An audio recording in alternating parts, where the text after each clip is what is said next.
Hey everyone, welcome to another night of medieval bedtime stories. If you're getting ready for bed, dim the lights, grab your chamomile tea, or whatever hot drink you like, and settle into your bed. Before we begin, don't forget to give us a like, subscribe to the channel, and tell me in the comments, where are you listening to this story today? Are you alone? Or is there someone sleeping next to you while you listen to my voice? Leave it in the comments. I love knowing who's on the other side of the screen. But before you get too comfortable, know this. Today's story will show you the raw and unglamorous side of being a child in the Middle Ages. Forget fairy tales and Disney movies with happy children running around castles. What you're about to hear over the next 2 hours is a deep dive into the reality of a time when childhood was just a brief moment between birth and starting work, a time when hard bread wasn't just an expression, but a daily reality where physical punishment was the norm and where most children wouldn't live to see their 10th birthday. Let's uncover together the life of a medieval child, without romanticization, without filters. And believe me, after that, you will be deeply grateful for being born in the 21st century. Because if there's one thing I can guarantee, it's that you wouldn't last a single day as a medieval child. Before we step into your medieval shoes, let's understand the context.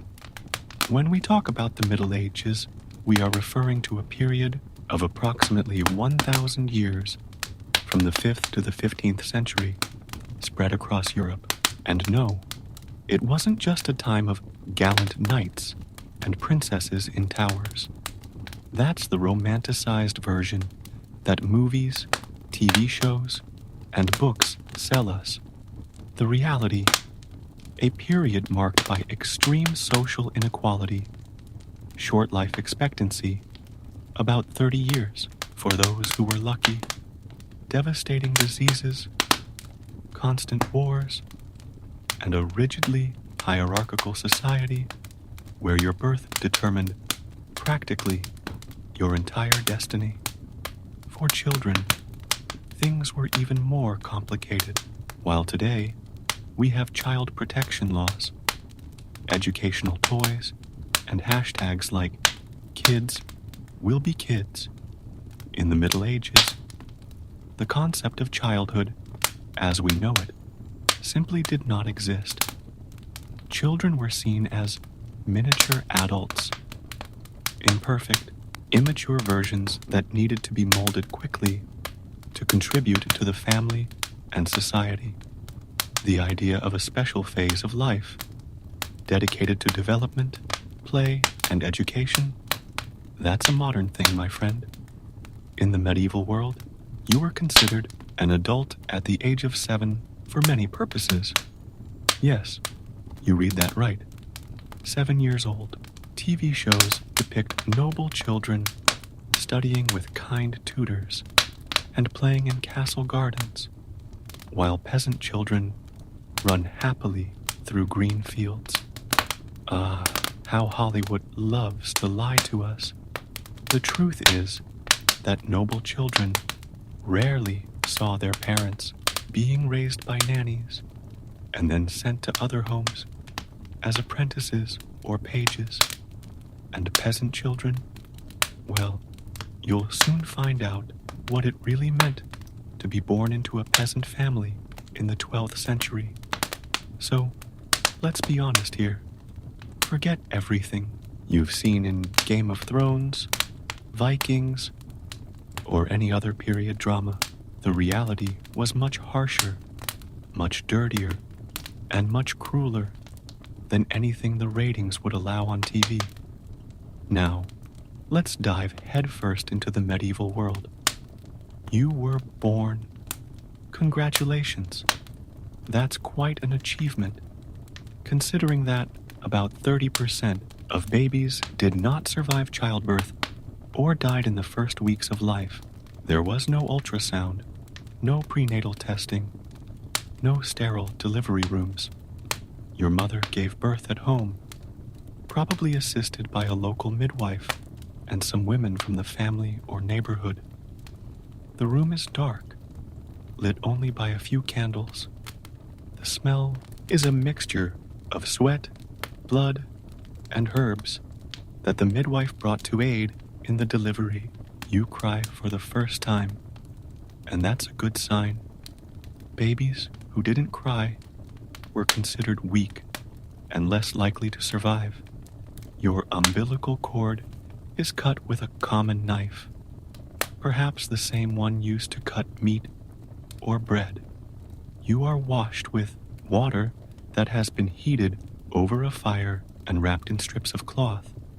Swaddling was common practice and was believed to help babies grow with straight limbs, as well as making them easier to care for.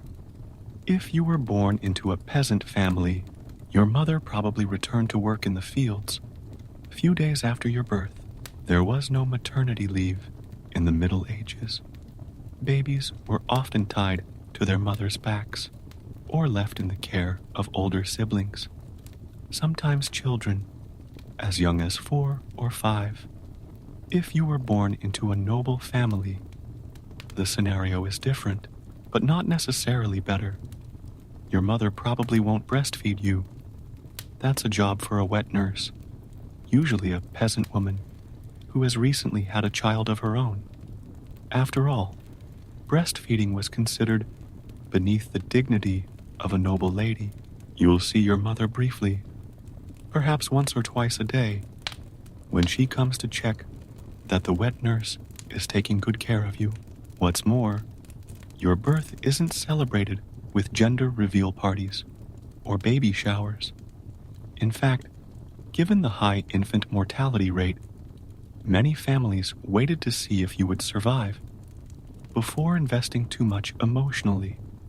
This may sound cruel to our modern ears, but it was an emotional defense mechanism in a time when losing children was as common as catching a cold today. Oh, and your name? It probably wasn't chosen based on internet lists or special meanings. If you're a boy, chances are you were named after your father, grandfather, or the saint of the day you were born. If you're a girl, you were named after your mother, grandmother, or a saint. Originality wasn't exactly a priority in a time when tradition and family continuity meant everything. So yes, your birth wasn't exactly the event celebrated with balloons and Instagram posts that it would be today. It was a dangerous, tense moment. And if you survived, that was reason enough for your parents to breathe a sigh of relief. Congratulations, you survived birth. Now comes the hard part, staying alive. Are you hungry? Your cries echo through the small wooden and straw hut that your family calls home. The ceiling is low, with beams darkened by the constant smoke from the central fireplace. The walls have cracks where the wind blows freely, bringing with it the smell of the animals that share the same space as you. Yes, pigs, chickens, and maybe even a cow live under the same roof. Especially during the winter, their warmth is welcome on cold nights, but the smell, well, you get used to it quickly. If you are lucky, your mother is available to breastfeed you. Breast milk is your main source of nutrition and protection against disease. If your mother cannot, perhaps because she died in childbirth, which happened frequently, or because she is sick or needs to work, you may be fed a mixture of animal milk and thin porridge made from grains. There are no sterile baby bottles. Instead, you may be fed with a feeding horn, literally an animal horn with a small piece of cloth or leather at the end, through which the liquid slowly flows, or through a cloth soaked in milk that you suck on. It's not the most hygienic method, and many babies contracted infections and diseases because of it. Speaking of hygiene, you don't use disposable diapers. Your diaper is a piece of cloth that is rarely changed or washed properly. Diaper rash and skin infections are so common that they are considered a normal part of childhood. And that baby smell that everyone loves today, forget it. The predominant smell is a mixture of urine, feces, and the constant smoke from the fireplace. Your crib, if your family can afford one, is a simple wooden box. More likely, however, you sleep in bed with your parents and siblings. A bed that is little more than a straw mattress covered with a coarse cloth. Privacy. That doesn't exist in a medieval home, where the entire family, and sometimes other relatives as well, share the same room. Do you cry a lot? That's a problem. There is no modern philosophy of let the baby express its emotions. A crying baby is a nuisance, and may be seen as possessed by evil spirits, or, at the very least, as having a difficult temperament that needs to be tamed. Popular solutions included giving the baby small amounts of beer or diluted wine to calm them down. Yes, you read that right. Or poppy syrups. Basically, a primitive version of opium. Moving around too much? Time for swaddling. You are wrapped tightly in strips of fabric, like a little mummy, limiting your movement. It was believed that this helped babies grow up with straight, strong limbs. It also made things easier for parents who could hang the swaddled baby on a hook on the wall while they did other tasks. Imagine that.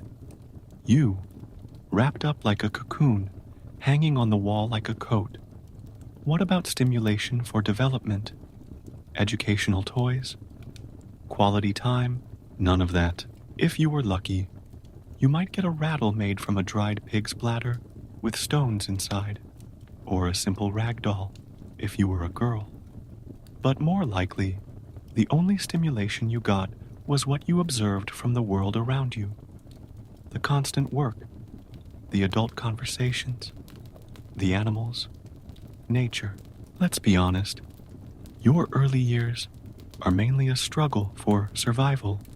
Every day you wake up alive is a victory against the statistical odds. Disease is always lurking, from simple colds that can turn into fatal pneumonia to outbreaks of smallpox, measles, or the dreaded plague. There are no vaccines, no antibiotics.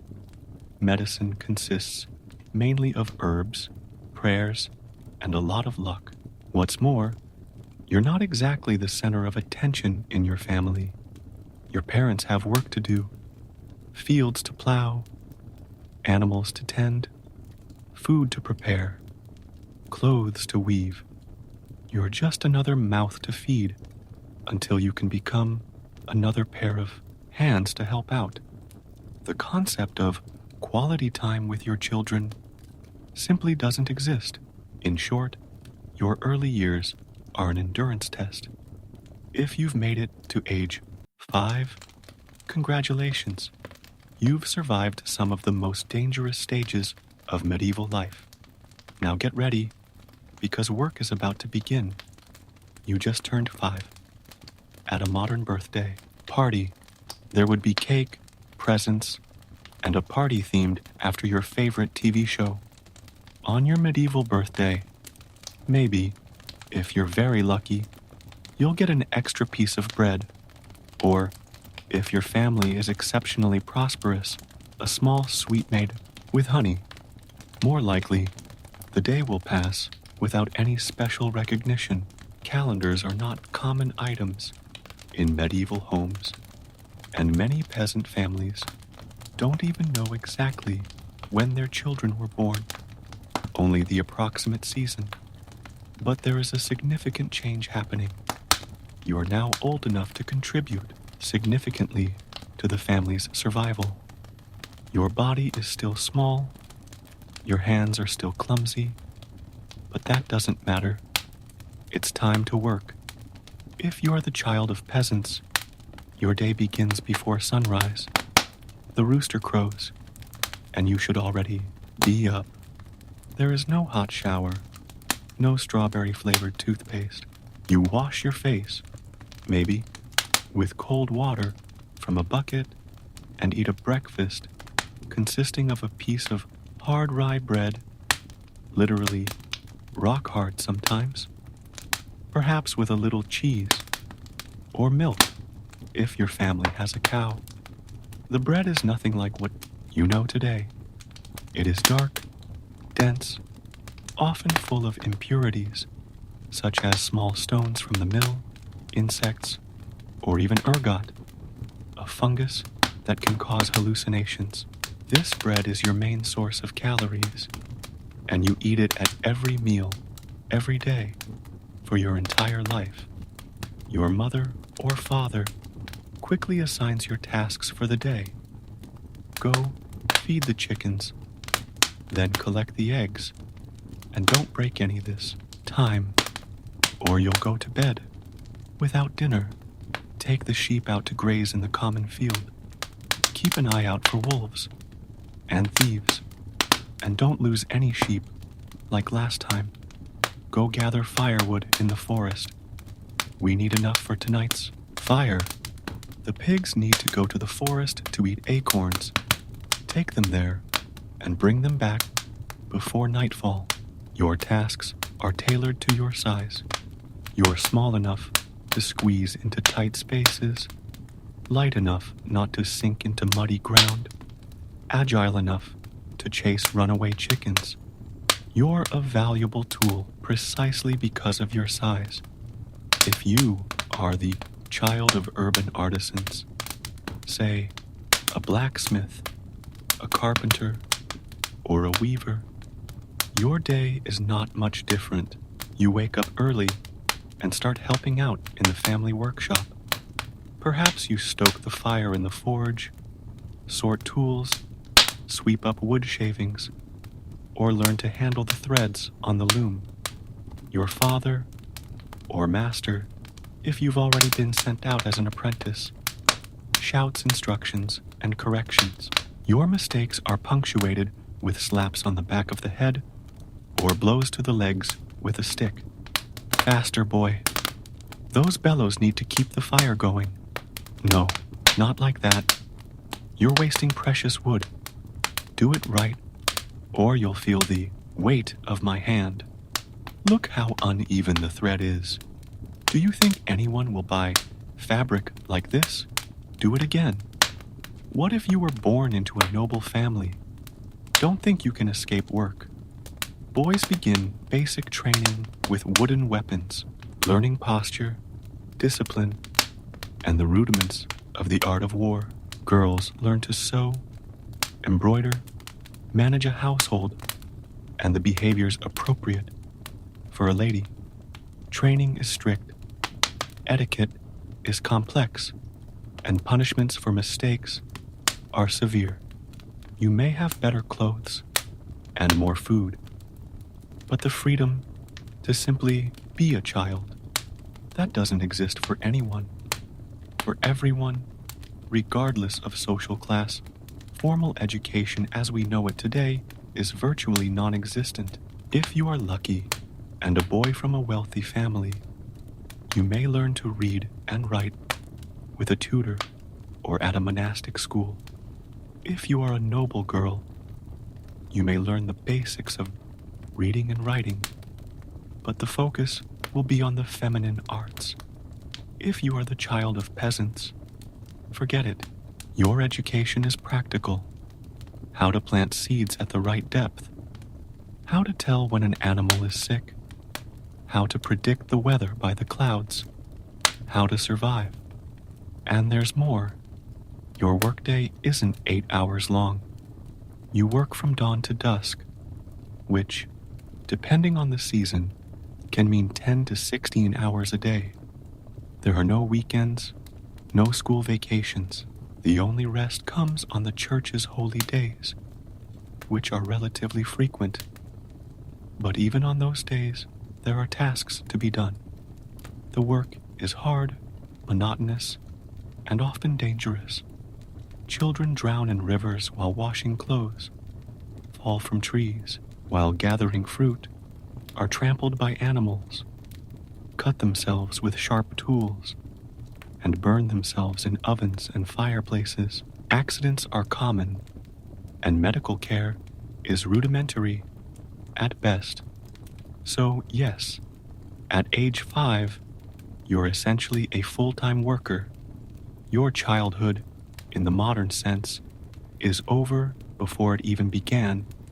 You have been working for several hours since dawn, and your stomach is growling. It's time for lunch, or dinner, as it was called in the Middle Ages, being the main meal of the day, eaten around noon. If you're a peasant, your meal is monotonous and simple. The centerpiece is bread, the same dense dark bread you ate for breakfast. Along with it, perhaps a thin stew called pottage. Basically, a broth with some seasonal vegetables, mainly turnips, onions, cabbage, maybe some herbs, and, if it's a particularly good day, small pieces of bacon or salted meat. You eat from a trencher, literally a piece of old, hard bread used as a plate.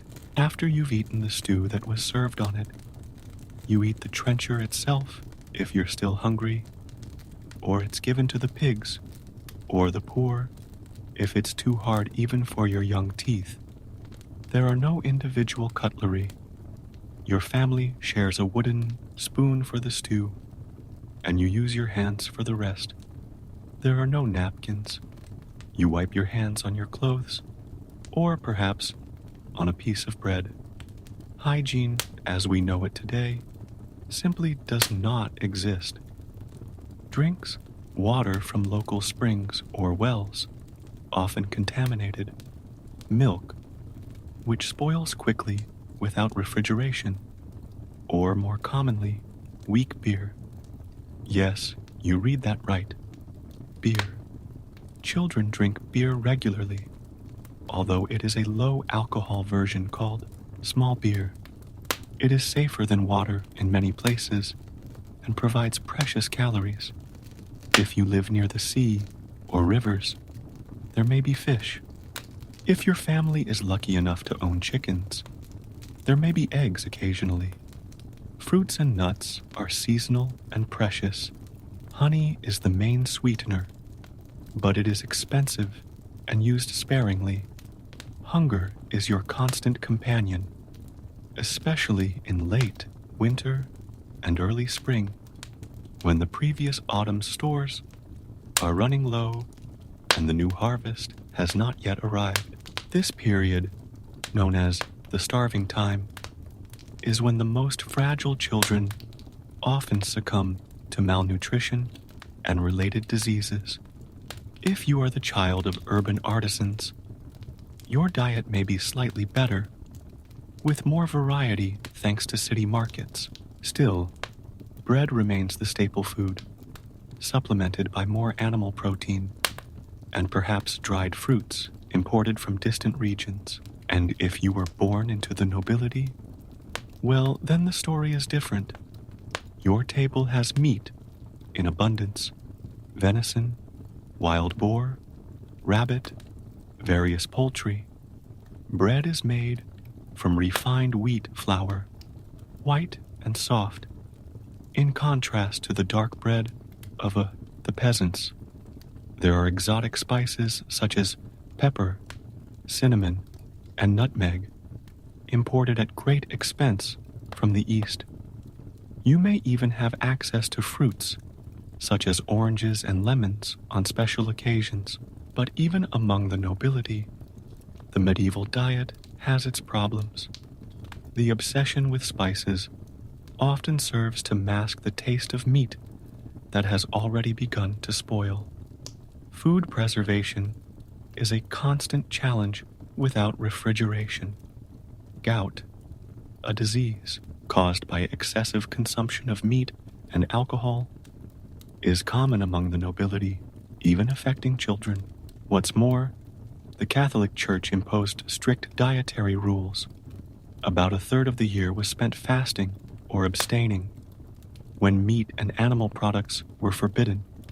On these days, even nobles had to make do with fish and vegetables. Food is also a powerful social marker. The type of bread you eat clearly defines your position in society. White bread for the rich, brown bread for the urban middle class, and almost black bread for peasants. Eating meat regularly is a privilege of the wealthy. The lack of essential vitamins and minerals causes diseases such as rickets, scurvy, and pellagra. Your teeth start to rot early because of a diet high in carbohydrates and poor oral hygiene.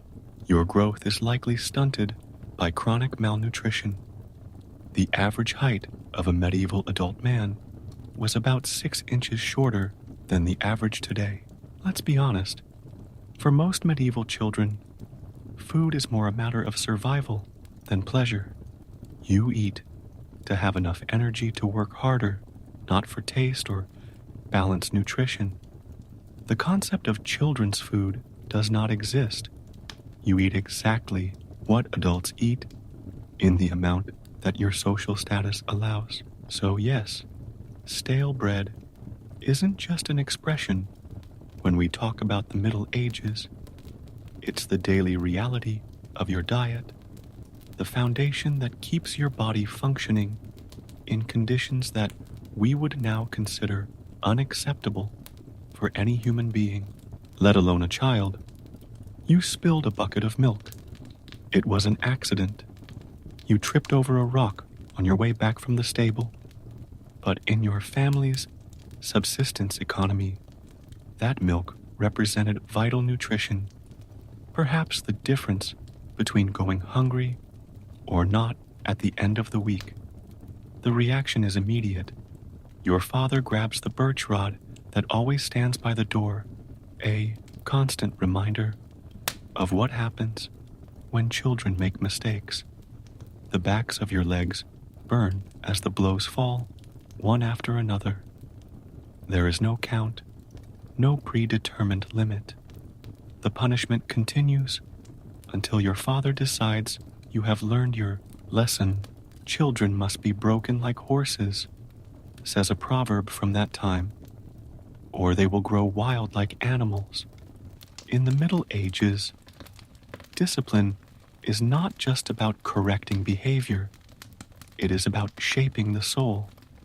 The prevailing view, strongly influenced by the church, is that children are born with original sin and have a natural inclination toward evil. Strict discipline is not seen as cruelty. It is an act of a love necessary to save the child's soul and prepare them for the harsh realities of life. Physical punishment is universal, regardless of social class. The difference lies only in the instruments and hands that administer the punishment. If you are the child of peasants, it is your parents who administer beatings with sticks, belts, or their own hands. If you are a noble, it may be your tutor or governess who applies discipline with a more refined but equally painful rod. And the reasons for punishment? Almost anything can be grounds for punishment.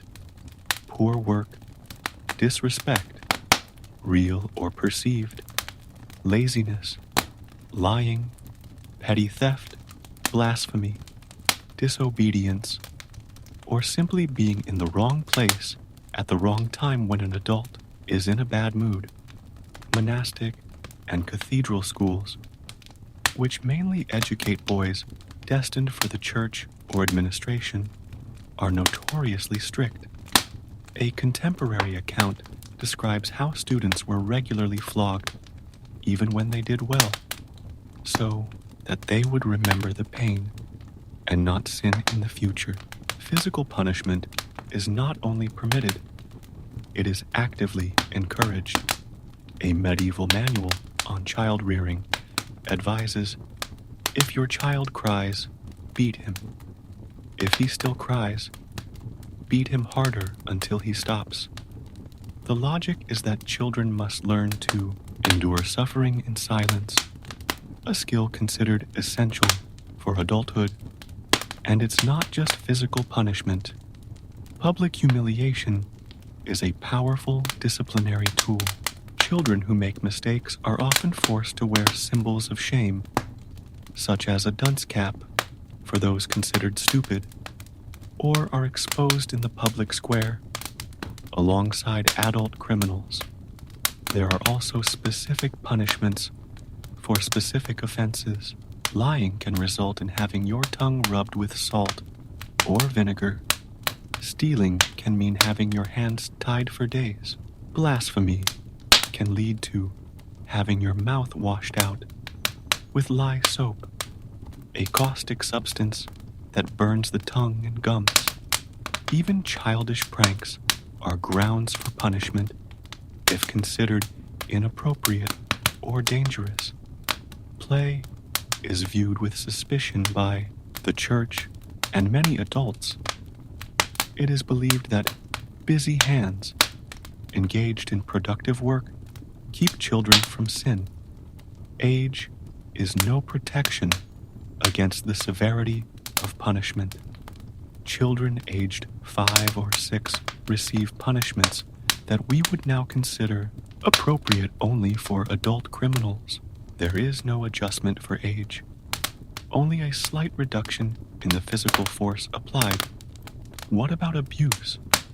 The concept simply does not exist as we understand it today. There is no clear line between discipline and abuse, no child protection authorities, no anonymous reports. A child is the property of their parents, especially the father, and society rarely interferes in family disciplinary methods unless they are so extreme as to lead to death. The only limitations come from practical considerations. A child permanently crippled by excessive punishment cannot work effectively. A dead child does not contribute to the family. Thus, adults' self-restraint is based more on family economics than on compassion. Let's be clear. By modern standards, virtually every medieval child suffered what we would today call systematic abuse. What we consider trauma was the normal and expected experience of childhood. The expression, spare the rod, spoil the child, was not just a saying, it was a fundamental principle of child rearing. Oh, and that romantic idea that medieval mothers were naturally more affectionate and protective, partially true, but maternal affection was often outweighed by economic necessity and social norms. Many mothers administered punishments as severe as their husbands, sincerely believing they were acting in the child's best interest. So yes, medieval discipline wasn't just strict. It was brutal by contemporary standards. It was based on the belief that childhood nature needed to be tamed, sin eradicated, and obedience instilled at any cost.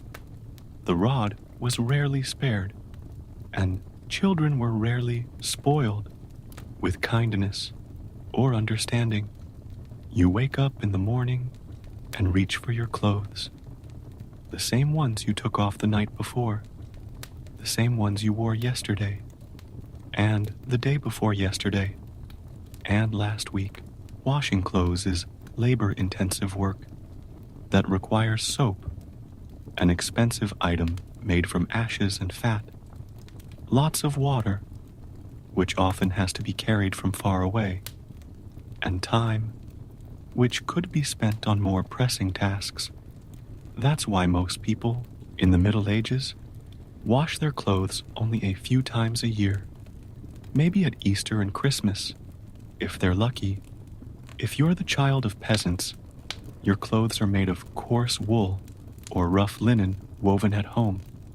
The color? A faded brown or gray, maybe a yellowish beige, if it's natural linen. Dye is expensive, reserved for the clothes of the upper classes. Your outfit basically consists of a simple tunic that comes down to your knees if you are a boy, or to your ankles if you are a girl. Underneath, you might have a simple shirt that serves as underwear. Pants, for boys, are often leggings tied at the waist.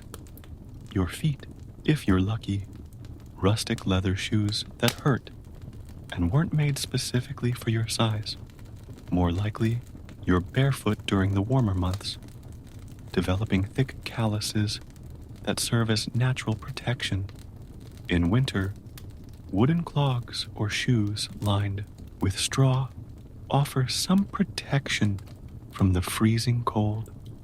And warmth, your summer tunic is pretty much the same as your winter one, perhaps with a woolen cape, added when the temperature drops.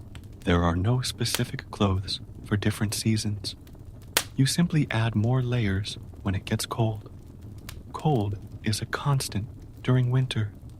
Your hands are chapped. Your lips are permanently blue. Your feet never seem to warm up completely. The fireplace in the house provides only limited heat, and the priority is to use it for cooking, not for personal comfort. If you come from an urban family of artisans, your clothes may be a little better. You may even have a Sunday best outfit for special occasions. There may be a touch of color, a faded blue from cheap indigo, or a dull red from madder. Your shoes are better made, and you probably have a pair of gloves for winter. And if you were born into the nobility, well, that's a different story. Your clothes are made of fine wool, high-quality linen, silk for special occasions. There are vibrant colors: scarlet red, deep blue, emerald green, purple, the most expensive of all colors, traditionally reserved for royalty. Your clothes have bone or metal buttons, maybe even jewels, for formal occasions. You have several pairs of shoes, soft gloves, and fur-lined capes. But even for the nobility, comfort is relative. Clothes are heavy. There are many layers, and everything is held together with strings and pins. Zippers and elastic don't exist.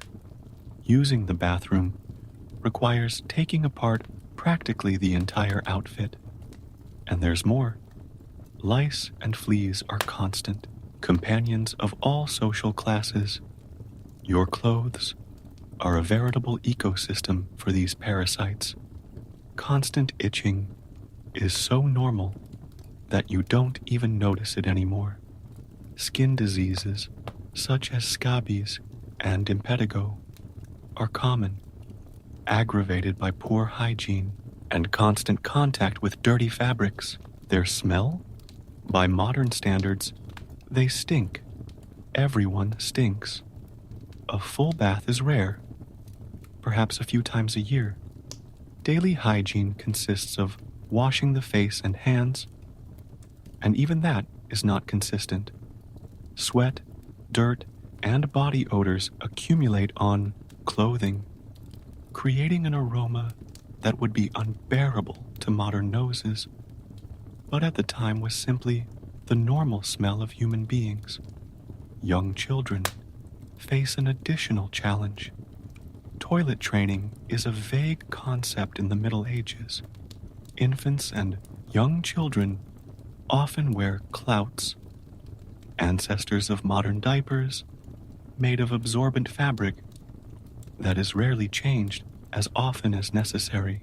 Diaper rash and infections are so common that they are considered a normal part of childhood. For girls who begin menstruating, usually later than today, due to poorer nutrition, around ages 14 to 16, there are no modern sanitary products.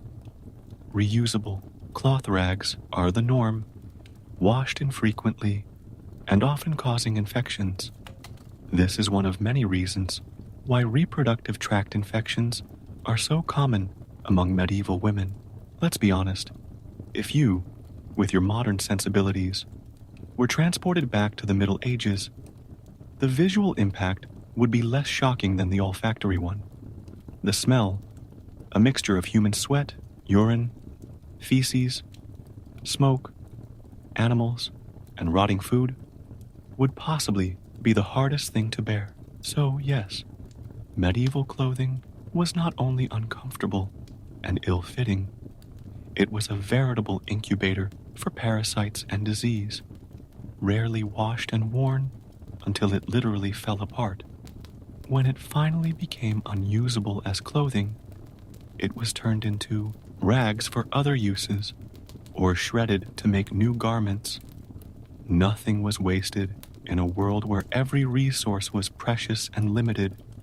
You wake up with a sore throat, aching body, and hot forehead. In a modern home, this would mean a thermometer, fever reducers, maybe a trip to the doctor.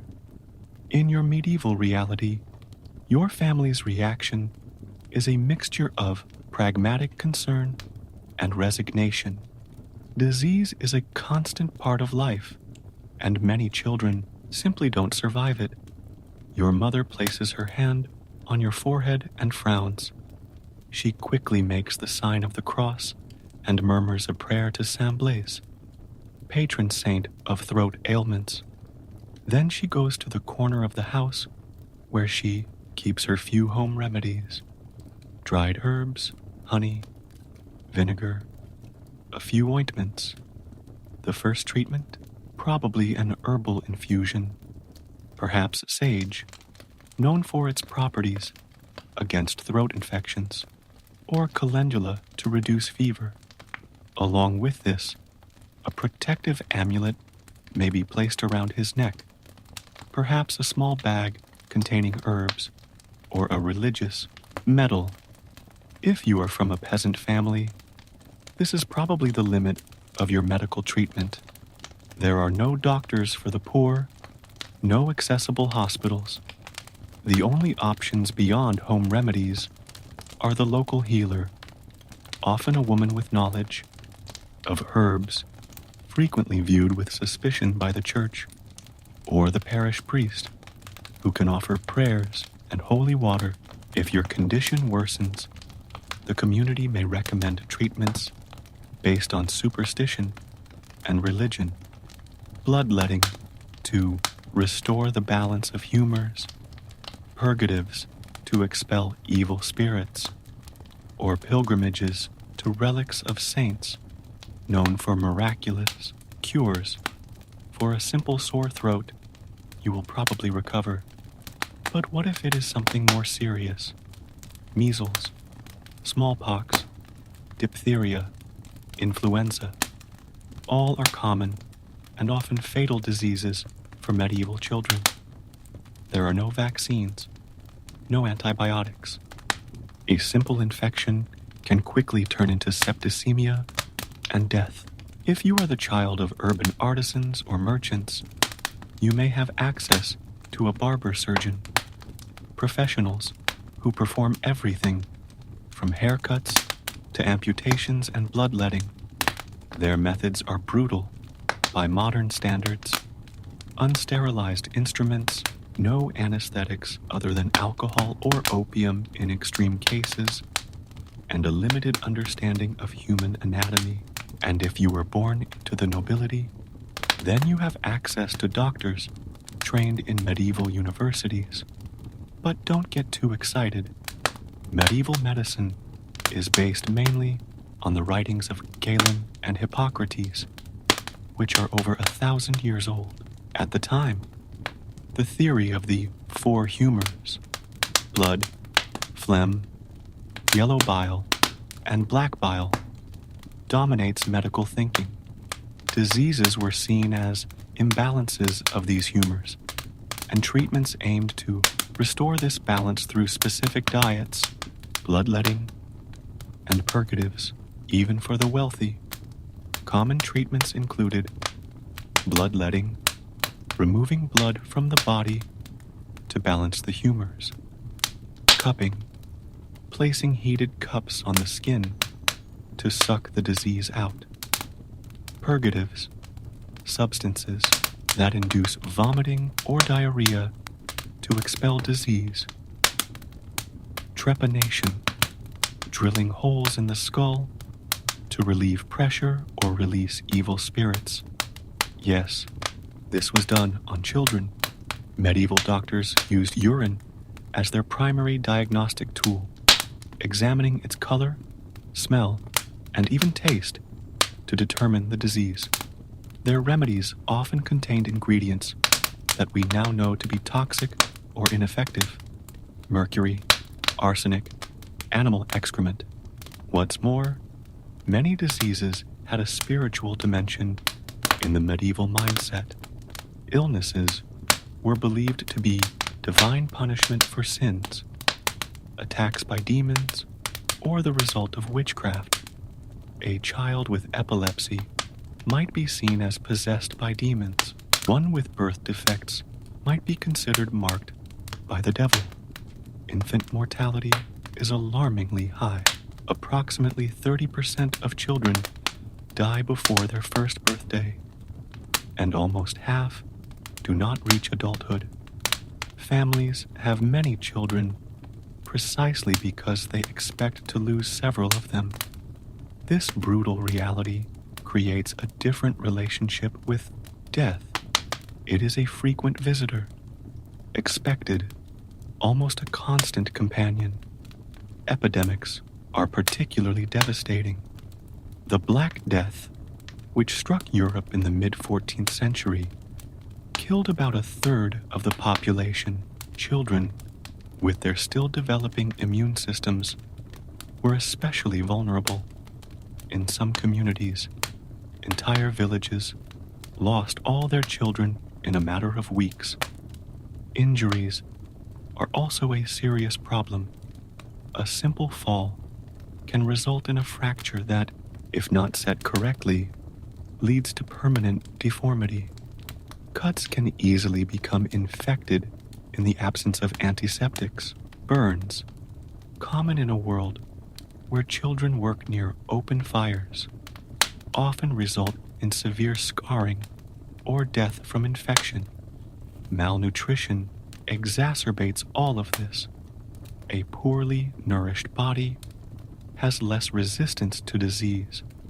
Vitamin deficiencies cause problems such as rickets, vitamin D deficiency, resulting in weak and deformed bones, and scurvy, vitamin C deficiency, causing bleeding gums and extreme weakness. So yes, when you got sick in the Middle Ages, prayers were often the best medicine available. Not because they were effective against pathogens, but because most medical treatments at the time were either ineffective or actively harmful. The combination of medical ignorance, superstition, poor hygiene, and inadequate nutrition made every childhood illness a potential death sentence. Bottom line, if you were a medieval child who managed to reach adulthood without significant scars, deformities, or chronic illnesses, you weren't just lucky. You were practically a walking miracle. Amidst all the hours of work, punishment, and struggles for survival, were there moments when you could actually be a child? The answer is yes, although those moments were shorter and different than we imagine today. Play and games exist in all human societies, and the Middle Ages were no exception. In the few hours of daylight left after work or on holy days when work was forbidden by the church, children found ways to play. If you were the child of peasants, your toys were simple and improvised. A doll made of rags and straw for girls, a wooden sword or a rudimentary bow for boys, balls made from inflated pig bladders or tightly rolled rags, spinning tops carved from wood, animal bones used as pieces for board games scratched into the ground. Nature is your playground. You swim in streams in the summer, although many medieval children never learned to swim properly, resulting in many accidental drownings. In the fall, you gather chestnuts and acorns, both for food and for games. In the winter, you slide down snowy hills, using pieces of wood as makeshift sleds. Games often mimic the work of adults, a form of learning disguised as fun. Girls play house, practicing the domestic roles they will take on. Boys play war games, preparing for possible future military roles. Group games are popular: hide and seek, tag, tug of war. Many of these games have ancient origins and continue to be played today, albeit with modified rules. Blind man's buff, for example, has been documented since medieval times. If you live in a city, there are more social opportunities. Children from different families gather in the narrow streets, creating children's communities with their own rules and games. Some urban games include hoop rolling, pushing a hoop with a stick, knuckle bones, ancestors of dice games, and various throwing games. Music and dance are also part of children's entertainment. Circle songs, many with lyrics that seem nonsensical today, but often contain historical or social references from the period, accompany group games. Simple musical instruments such as willow flutes or improvised drums enliven community celebrations. If you are from a noble family, your toys are more elaborate: dolls with painted faces and real fabric clothes, finely carved wooden horses, miniature knights and soldiers. Board games such as chess, backgammon, known as tables, and fox and geese are part of your education, teaching strategy and logical thinking. Sports and physical activities vary according to social class. Children of nobles learn to hunt, ride horses, and for boys, the rudiments of sword and spear combat. Training disguised as play. Peasant children compete in races, wrestling, and stone throwing. What's more, community festivals and celebrations offer rare opportunities for fun for people of all ages. Medieval Christmas, which lasted 12 days.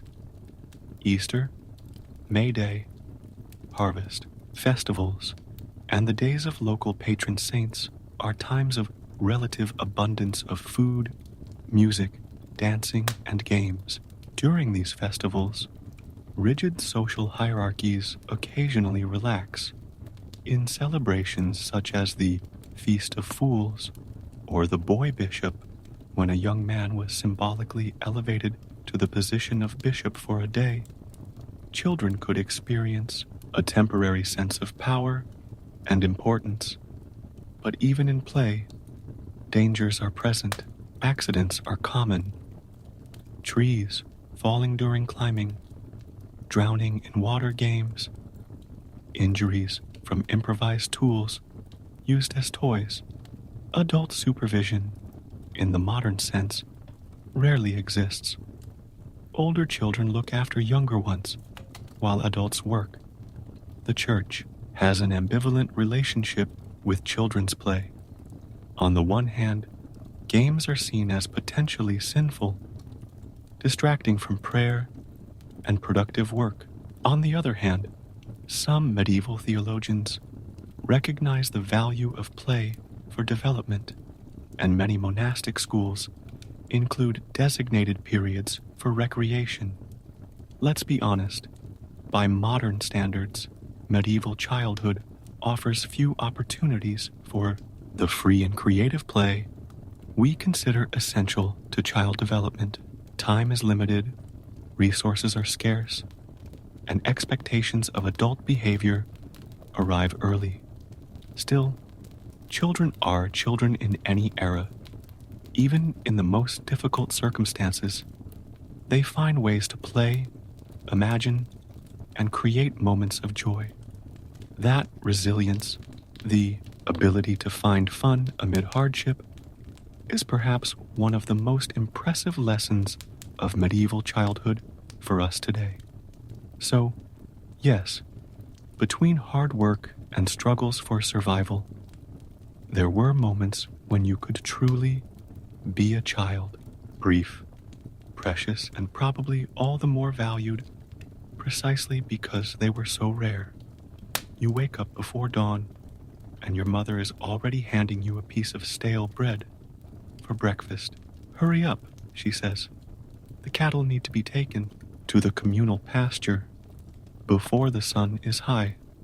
School, formal education, for most medieval children, especially peasant children, this is as foreign a concept as traveling to the moon. Their education is practical, passed down through observation and participation in daily work. If you are a peasant child, you learn by watching your parents and helping with increasingly, by the age of 5, you already know how to feed chickens, collect eggs without breaking them, and separate useful herbs from weeds. By 10, boys are plowing fields alongside their fathers, while girls help with household chores, weaving, food preparation, and caring for younger children. Knowledge is passed down orally. There are no books, no notebooks. You memorize basic prayers, songs for working in the fields, folk songs that contain practical wisdom, and stories with moral lessons. Numbers? You learn enough to count animals or sheaves of wheat. Rarely more than that. Practical skills are valued above all else. How to predict the weather from clouds and animal behavior, how to identify edible and medicinal plants, how to perform the hundreds of tasks necessary to survive in an agrarian economy. This knowledge is not trivial. It is complex, vital, and richly detailed, though it is not considered education in the sense we understand it today. If you are the child of urban artisans, your education is centered on the guild. Around the age of 7 to 10, you may be sent as an apprentice to learn a trade: carpentry, blacksmithing, weaving, baking, often far from your family. As an apprentice, you live in the master craftsman's house, under his complete authority. The day begins before dawn and ends when the master decides, usually after sunset. Learning is through observation and repetitive practice. There are no manuals or written instructions. You start with simple tasks: sweeping the workshop, preparing tools, feeding the fire, before gradually being introduced to the more complex skills of the craft. Discipline is strict. Mistakes are costly and rarely tolerated. In some larger cities, there are singing schools associated with cathedrals, where children, usually boys, learn to read music and sing for religious services. These may offer a limited introduction to literacy, mainly so that boys can read liturgical texts in Latin, often without really understanding what they are reading. If you were born into the nobility or a wealthy merchant family, then formal education becomes a possibility. Noble boys often receive private tutors or are sent to live in other noble households as pages, where they learn etiquette, history, literature, perhaps basic mathematics, along with knightly skills such as horse riding, hunting, and weaponry. For noble girls, education focused on the feminine arts, embroidery, music, dance, domestic management, and perhaps limited literacy. A noble girl might learn to read, mainly for religious devotion, but she rarely learned to write beyond signing her own name. Writing was considered a masculine or clerical skill. Monastic schools offer the most systematic education, but they are primarily intended for future members of the clergy. The curriculum is centered on Latin and religious texts, although it also includes elements of the trivium, grammar, logic, rhetoric, and quadrivium, arithmetic, geometry, music, astronomy, the 7 liberal arts that form the basis of medieval education. The first universities emerged during the Middle Ages: Bologna, Paris, Oxford, but they were exclusively for young men, usually from privileged backgrounds, or who had demonstrated exceptional intellectual aptitude. Children did not attend universities. These were institutions for older adolescents and adults. What's more, literacy is extremely limited. At the height of the Middle Ages, only about 5 to 10% of the population can read, mainly clergy, nobles, and a few merchants. For the vast majority, including almost all peasant women and children, written texts are as impenetrable as hieroglyphics. Books are incredibly expensive objects, produced by hand by copyist monks. Each volume represents months or years of meticulous work. A library of 30 books is considered substantial.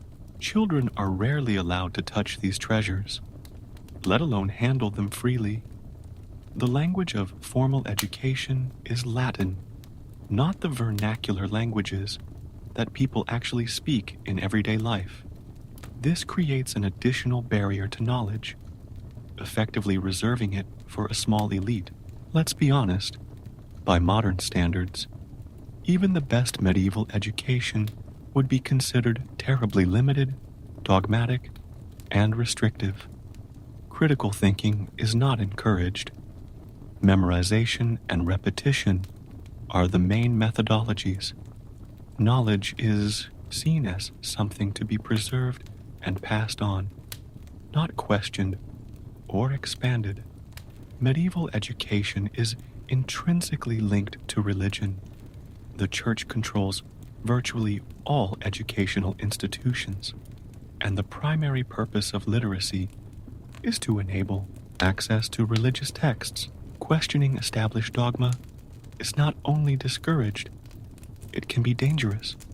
So, yes, formal education, as we understand it today, is a luxury reserved for very few medieval children. For the vast majority, learning is practical, oral, and entirely focused on survival and perpetuating the existing way of life. There are no dreams of social mobility through education, no concept of realizing your potential. There is only preparation for the same life your parents lived, in a world that is expected to remain largely unchanged.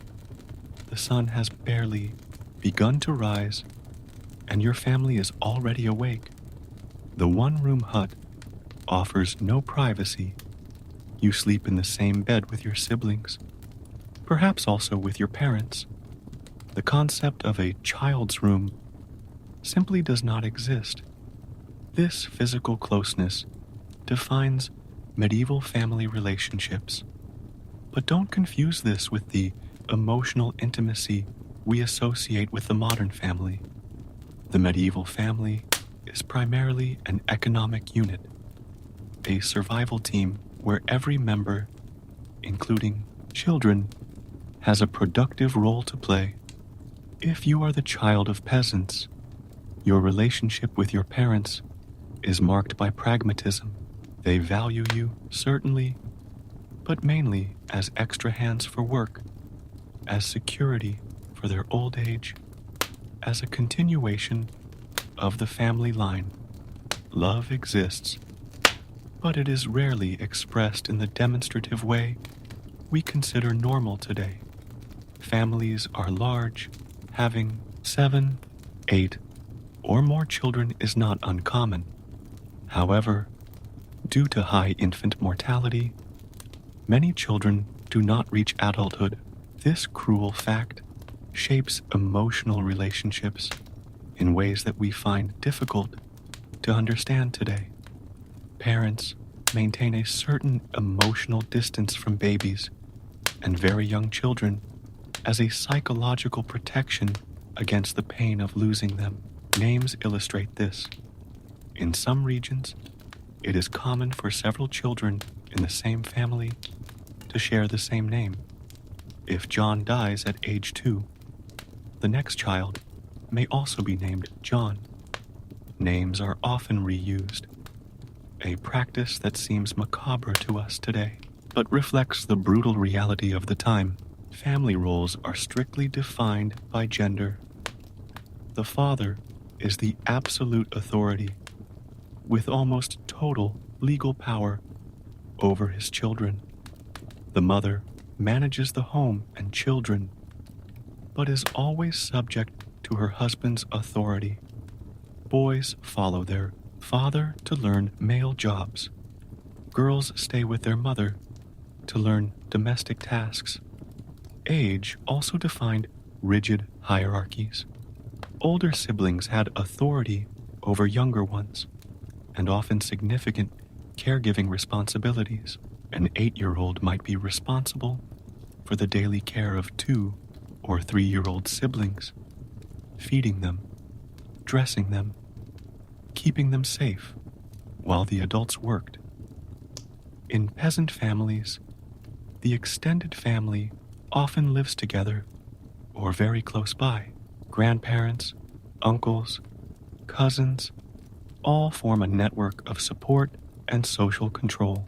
Children are raised not just by their parents, but by the entire community, with any adult feeling entitled to discipline a child they see misbehaving. If you come from an urban artisan family, the scenario is a little different. The nuclear family is the norm, living above or adjacent to the workshop. Life is centered around the family craft, with children involved in the business from an early age. Children are natural apprentices, expected to eventually take over the family business. However, it is common for children to be sent to live with other families as apprentices, while the family takes in apprentices from other families. This system of child exchange reflects the belief that children are more disciplined and learn better away from the indulgence of their own parents. And if you were born into the nobility, here the emotional distance is even more pronounced.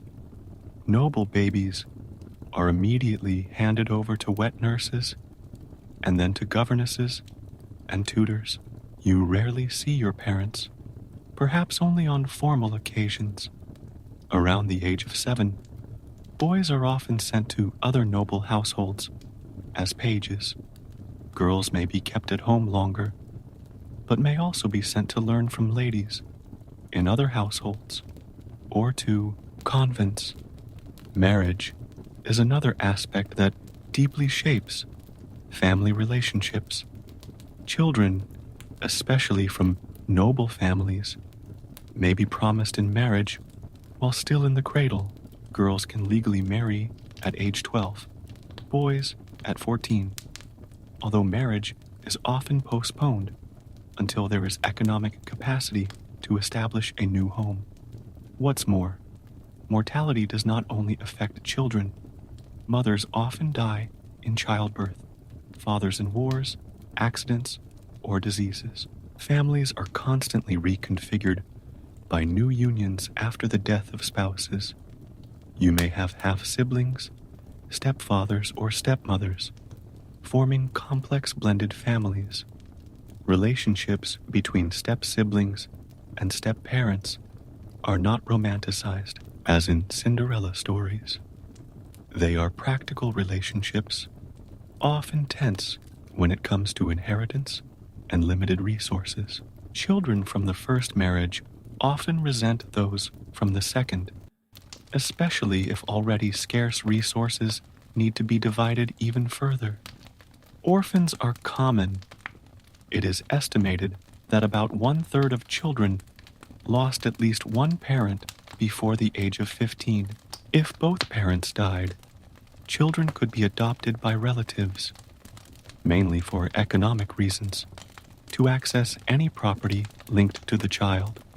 Or, if there was no family, they could end up on the streets, in monasteries, or as servants in other households.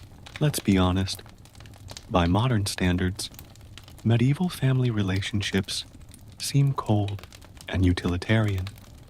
There was no concept of child development or nurturing self-esteem. Children were valued for what they could contribute, for their ability to work, for their position as heirs and perpetuators of the family line. That doesn't mean there was no love or affection. There are many historical accounts of parents deeply shaken by the loss of children, of siblings with close bonds, of families united against adversity.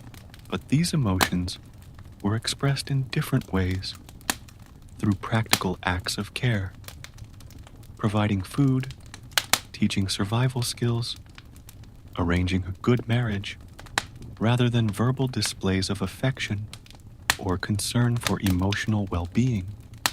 So yes, medieval family relationships were characterized by a paradoxical combination of extreme physical closeness and significant emotional distance, a reflection of a world where daily survival took precedence over individual emotional development. You are 7 years old, and something important is happening. In the village church, the priest is performing a special ceremony. You have just reached what many consider the age of reason, the point at which you are considered capable of distinguishing right from wrong, understanding sin, and being morally responsible for your actions.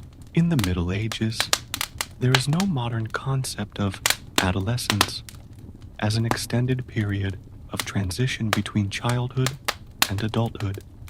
Instead, there are a series of rites of passage that mark your abrupt transformation from child to adult, often beginning at age 7 and completing around age 14 for boys and 12 for girls. For children of all social classes, First Communion and religious confirmation, usually around age 7, are critical milestones. These rituals are not just religious, they are social acknowledgments that you now have moral discernment and responsibility. From this point on, your sins count fully, and you may even be tried for crimes in some places. If you are the child of peasants, the transition to adult work is gradual but inexorable. By the age of 12, you are doing virtually all the same tasks as adults, only with less physical strength. There are no elaborate ceremonies marking this transition. Perhaps just the first time you handle a plow on your own, if you are a boy, or prepare a full meal without supervision, if you are a girl, or children of urban artisans. The formal beginning of an apprenticeship, usually between the ages of 7 and 14, marks a significant transition. You may be sent to live in the home of another craftsman, often far from your family.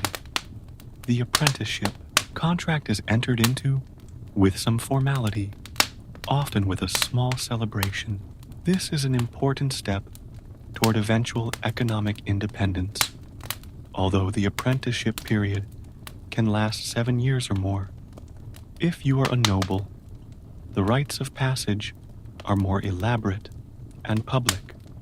For boys, becoming a page in another noble household around age 7 is the first step, followed by promotion to squire, ages 14 to 16, and eventually the knighting ceremony, usually in early adulthood. Each transition is marked by ceremonies, gifts, and new responsibilities. For noble girls, preparation for marriage is the main rite of passage. You could be promised in marriage as a child, but the ceremony usually took place after menarche, first menstruation, which in the Middle Ages tended to happen later than today, around ages 14 to 16, due to poorer nutrition. What's more, for girls of all social classes, menarche is a crucial watershed. Although it is rarely celebrated publicly, it is seen primarily as an indication that you are ready for marriage and reproduction. There is no modern view of menstruation as a natural and neutral process. It is laden with religious taboos and superstitions, often seen as something impure. Marriage is the definitive rite of passage into adulthood, especially for women, although the legal age for marriage is 12 for girls and 14 for boys. Such early marriages are more common among the nobility for political and alliance reasons than among peasants. Peasants tend to marry later, usually in their late teens or early 20s, when they have managed to accumulate enough resources to establish an independent household. This means that many young peasant women work for several years as servants in other households, saving for their dowries. For exceptionally religious children, entry into a monastic order is an alternative rite of passage. Boys may be sent to monasteries and girls to convents, sometimes at a very young age, 7 to 10, although they cannot take formal vows until they are 16. These oblates, children offered to the church, receive education and security, but lose the freedom to choose their own path. For some urban boys, admission to a guild as a formal apprentice is celebrated with small ceremonies. Similarly, the eventual graduation from apprentice to journeyman, a skilled craftsman, but not yet a master, is marked by guild-specific rituals, often including the production of a masterpiece demonstrating their skills. Let's be honest, medieval rites of passage seem brutally premature to modern sensibilities. Childhood is short, responsibilities come early, and children are expected to behave like miniature adults, long before we would consider appropriate today. There is no concept of finding yourself or exploring your options. Your path in life is determined by birth, gender, and family circumstances. Rites of passage do not mark personal choices, but rather the acceptance of predetermined roles in the social order. The concept of consent, as we understand it today, is virtually non-existent, especially for girls. You could be promised in marriage without your input, sent to a convent by family decision, or apprenticed to a trade you did not choose.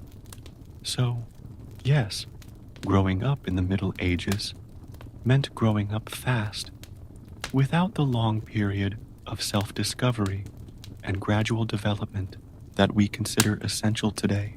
Rites of passage did not mark the culmination of a natural process of maturation, but rather social impositions of adult responsibilities on bodies and minds that, by today's standards, would still be at the beginning of their journey of growth. You are 12 years old and have already outlived many children in your village. Looking around, you realize that several children who were born in the same year as you are no longer here. Some died as babies. Others succumbed to common diseases, such as measles or smallpox. Others were victims of accidents. Death is not an occasional visitor in medieval childhood. It is a constant companion. Let's do the cruel math. For every 100 babies born in your medieval village, approximately 30 will die before reaching their first birthday. Of the remaining 70, about 20 will not live to see their 10th birthday. If you've made it to 12, you've survived some of the most dangerous periods, but you still face significant risks before reaching full adulthood. The causes of infant mortality are varied and ubiquitous, starting with birth, which is in itself extremely dangerous for both mothers and babies. Without modern medical care, complications that would be easily treatable today, such as breech presentation, umbilical cord, around the neck, or postpartum hemorrhage, often result in tragedy. The first months of life are particularly vulnerable. Gastrointestinal diseases caused by contaminated water or unhygienic feeding practices kill countless babies. Diarrhea, which we now treat with simple rehydration, is often fatal. Respiratory infections quickly turn into deadly pneumonia. Infectious diseases that we now prevent with vaccines devastate entire communities. Measles, smallpox, diphtheria, whooping cough. When these diseases strike a village, it is common for half or more of the affected children to die. And it's not just disease.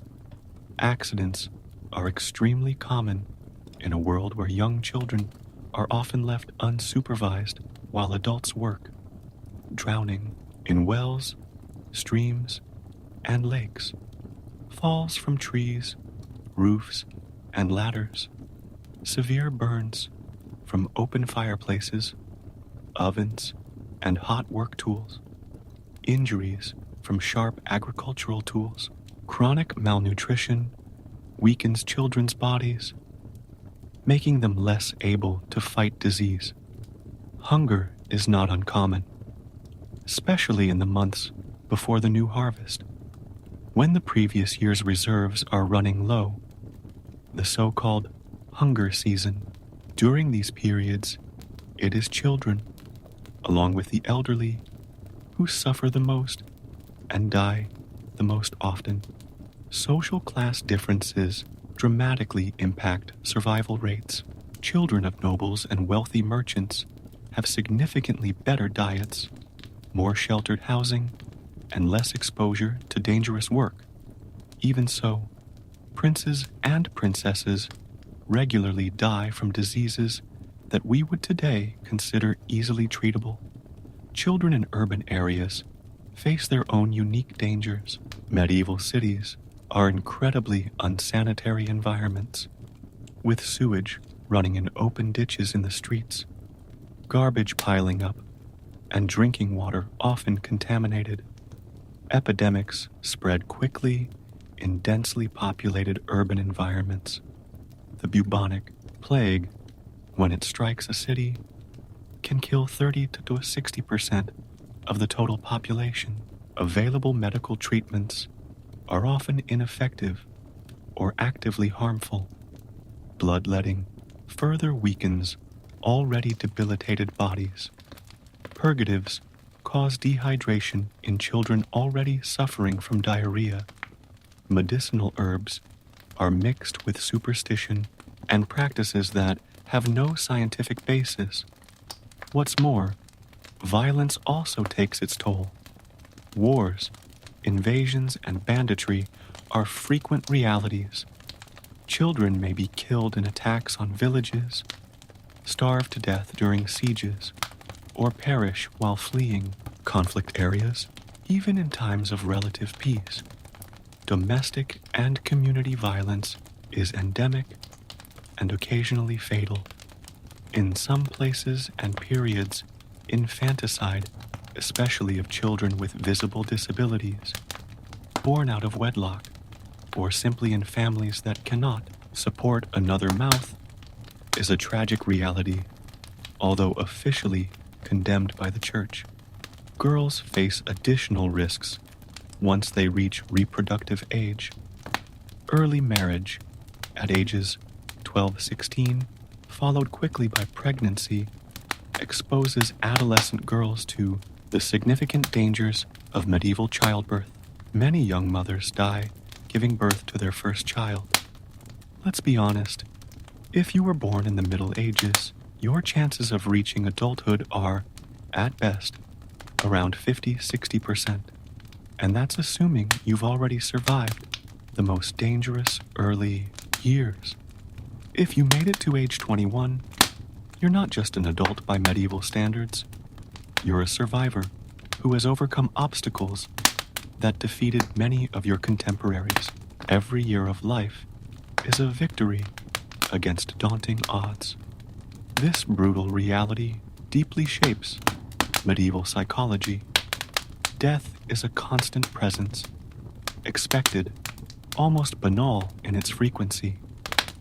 People, including children, develop a relationship with mortality very different from ours today. Death is not hidden. It is not taboo. It is a familiar neighbor who can knock on your door at any moment.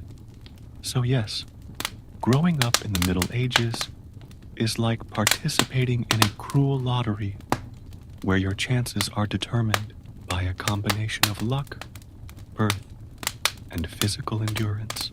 And even the winners carry scars, literal and metaphorical, from the battles they fought to reach adulthood.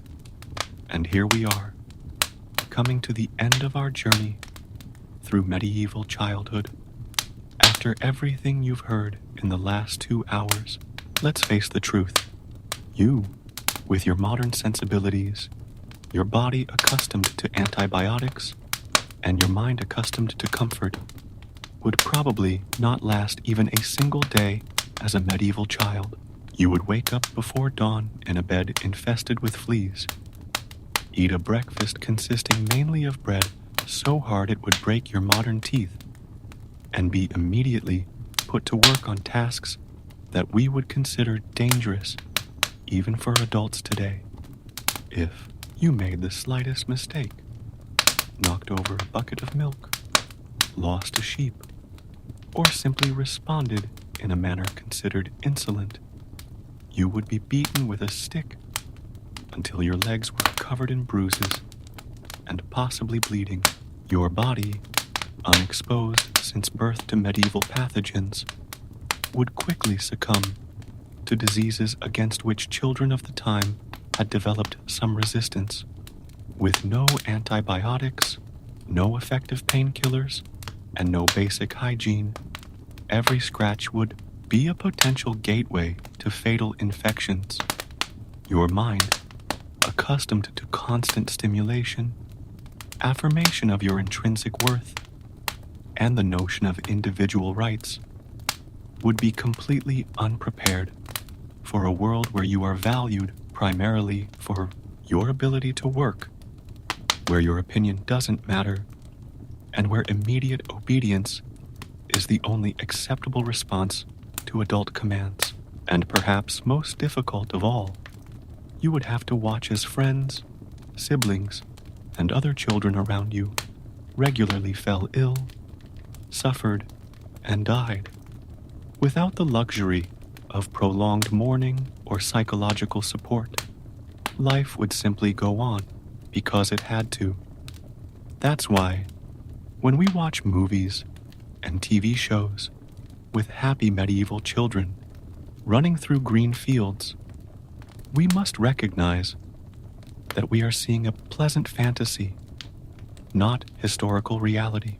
True medieval childhood was brutally difficult by modern standards. Short, often painful, full of work and danger, with rare moments of joy and play. That doesn't mean there was no love, that there were no moments of genuine happiness, or that medieval children lived in constant misery. Human beings are remarkably adaptable, and medieval children knew no other reality. They found joy in small pleasures, formed meaningful bonds, and certainly laughed and played when they could. But let's be honest. When we look back through the centuries, we owe a deep debt of gratitude to the generations that came before us. Thanks to their hard work, their struggles, and their gradual accumulation of knowledge and resources, we have created a world where childhood is no longer a brief and dangerous preparation for work, but a protected time of growth, learning, and development. Perhaps that's why we still talk about the Middle Ages, why we're still fascinated by it. It's not just for the aesthetics of castles and knights, but for the dramatic contrast it offers to our own lives. Looking at medieval childhood is like looking into a mirror image. We see our own experiences and values reflected in negative, and it helps us appreciate how far we've come.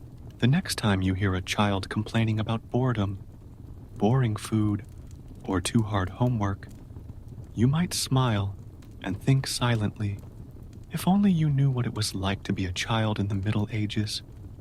The cycle of seasons, surviving throughout the year. The life of a medieval child was not only hard, it was radically different depending on the season. In the Middle Ages, the seasons were not just abstract concepts on the calendar, but powerful forces that determined virtually every aspect of your existence. Let's start with spring.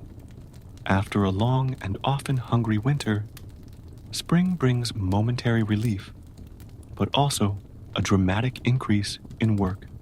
For you, a medieval child, this means waking up even earlier. There are seeds to plant, animals to graze, vegetable gardens to prepare. Children's chores multiply. You collect eggs more often. Chickens lay more in the spring. Help shear the sheep. Pull plows if the family doesn't have enough draft animals. Mud is everywhere in the medieval spring. Thawing and rain turn roads into almost impassable swamps. Your feet are constantly wet and cold, an invitation to respiratory diseases. The leather of your shoes, if you're lucky enough to own a pair, softens and tears more easily, leaving you barefoot until they can be repaired, if they can. What's more, spring is hunger time for many medieval families. The previous autumn's reserves are almost exhausted, but the new harvests have not yet arrived. Rations are reduced, and as a child, you probably receive less than the adults who need to maintain their strength for work. Your stomach growls constantly, and you dream of fresh bread as you chew on roots and wild herbs you helped gather to supplement the family diet. When summer arrives, the pace of work intensifies even more. The days are long. You work from dawn until well after sunset. The heat is oppressive, especially during the hay harvest in June and the wheat harvest in July and August. There is no sunscreen, no sunglasses, no ice water. You drink warm water from streams or wells, sometimes mixed with a little vinegar if your family has it, which serves as a rudimentary refreshment. Sunburns are severe and frequent. Your skin peels and blisters, but there are no breaks in the work because of it. Insects torment you constantly. Flies, mosquitoes, ticks, bringing irritation and disease. There are no repellents other than a few herbs rubbed on the skin, which offer minimal protection. During the summer, you rarely have time to play, except in the few hours of light after the day's work is done. Still, summer offers some rare joys. Wild berries to pick and eat, though most are preserved for winter. Swimming in streams to cool off, often combining laundry with a brief moment of fun, and occasionally solstice festivals that break up the monotony of constant work. Autumn brings a paradox. It is simultaneously the season of greatest abundance and most frantic work. The main harvest takes place now, and every available hand, including the smallest, is enlisted.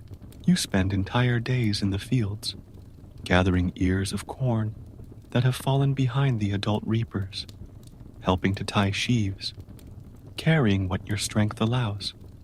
Meals improve temporarily during the fall.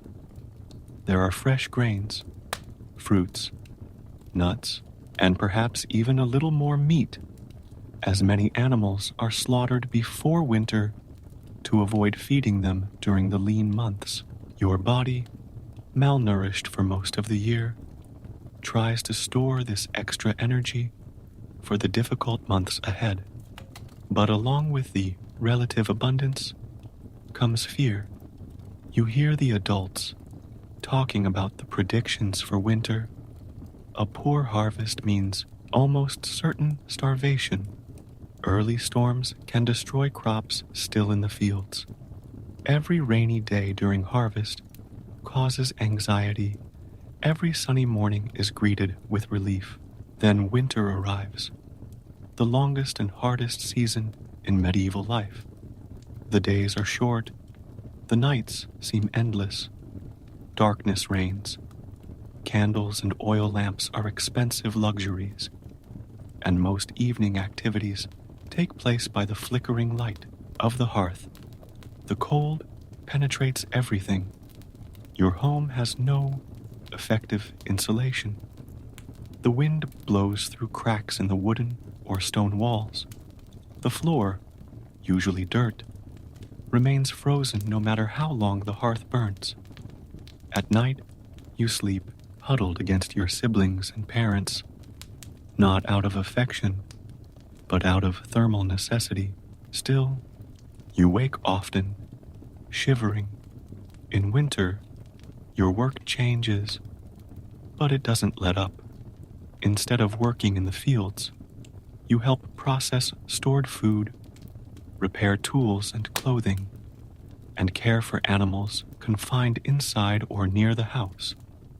Girls spend more time spinning and weaving, essential tasks that can be done in the dim winter light. Boys help chop and carry firewood, a constant task, since the fire cannot be allowed to go out. Disease spreads more easily in winter. Confined to small, poorly ventilated spaces, pathogens pass quickly from person to person. Coughs, fevers, and diarrhea are all more lethal in winter, when bodies are already weakened by reduced diets and constant cold. It is during winter that you are most likely to lose siblings, friends, or even parents. Still, medieval winter has its moments of joy. The long nights are filled with stories told around the hearth, folklore, tales of heroes, lives of saints, local legends. You learn about the world and absorb cultural values through these oral narratives. Medieval Christmas is a 12-day celebration that breaks up the monotony of winter, bringing feasts, games, and a temporary pause in the strict social hierarchy. So yes, for a medieval child, the seasons are not just changes in weather. They are complete transformations in the rhythm of life.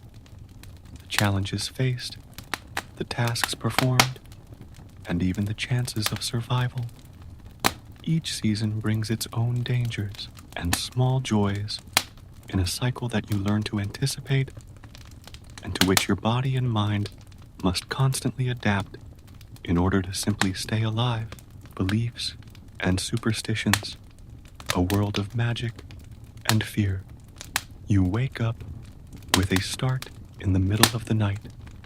A strange noise has come from the nearby forest. Perhaps a howl, perhaps something else. In the almost complete darkness of your medieval hut, your heart races. Is it a wolf? Or something worse? Perhaps one of the supernatural beings you've heard about in the stories whispered around the fireplace? For a medieval child, the world is not only physically dangerous, it is spiritually threatening. You live in a universe where invisible forces, both benign and malevolent, are constantly at work around you. The line between official religion, popular superstition, and folklore is thin, often non-existent. From the moment you are born, rituals and magical protections are part of your life. Your crib might have small bags of herbs hanging from it to ward off the evil eye. Perhaps you wear an amulet, a cross, a stone with a natural hole in it, an animal tooth to protect you from disease and evil spirits. These aren't considered silly superstitions. They're essential precautions in a world full of invisible dangers. The church officially condemns many of these practices as pagan, but in reality, medieval Christianity coexists with and often incorporates older folk beliefs. Your understanding of religion is a complex mix of official doctrine and local traditions. You can genuinely fear hell and respect the sacraments while simultaneously believing in fairies that steal children and herbal potions that heal through magic. The stories you hear deeply shape your worldview. On long winter nights, you listen to tales of saints who perform extraordinary miracles, knights who battle dragons, peasants who outwit the devil, children who are carried off by fairies and replaced by changelings, and forests inhabited by beings that are neither human nor animal. These aren't just entertainment, they're warnings. You learn never to step into a circle of mushrooms, a fairy circle, not to leave your house on certain nights of the year when the dead walk, to always cross yourself before entering a forest, never to insult certain creatures by mentioning their true names. For you, the natural world is imbued with meaning and intention. A crow landing on the roof of your house may be an omen of death. A poor harvest may be the result of a curse. Illnesses may be caused by a jealous neighbor or an offended spirit. A sudden storm may be divine wrath or the work of a witch. Witches are particularly feared. In the medieval mindset, Especially in the late Middle Ages, certain people, often women, are believed to have the power to cause harm through supernatural means. A child who suddenly falls ill, a cow that stops giving milk, a storm that destroys the harvest, all can be attributed to witchcraft. And you learn early on to fear not only witches, but also the accusation of witchcraft, which can befall anyone in times of communal tension. Your calendar is marked by holy days and festivals that combine Christian and pagan elements. On St. John's Day, summer solstice, you participate in bonfires and rituals to ensure protection from evil in the coming year. On Halloween, All Saints' Day, you feel the presence of the dead, who are believed to return briefly to the world of the living. Each season, each important transition, is marked by rituals that serve both as community celebrations and spiritual protection. What's more, many beliefs are specifically linked to children.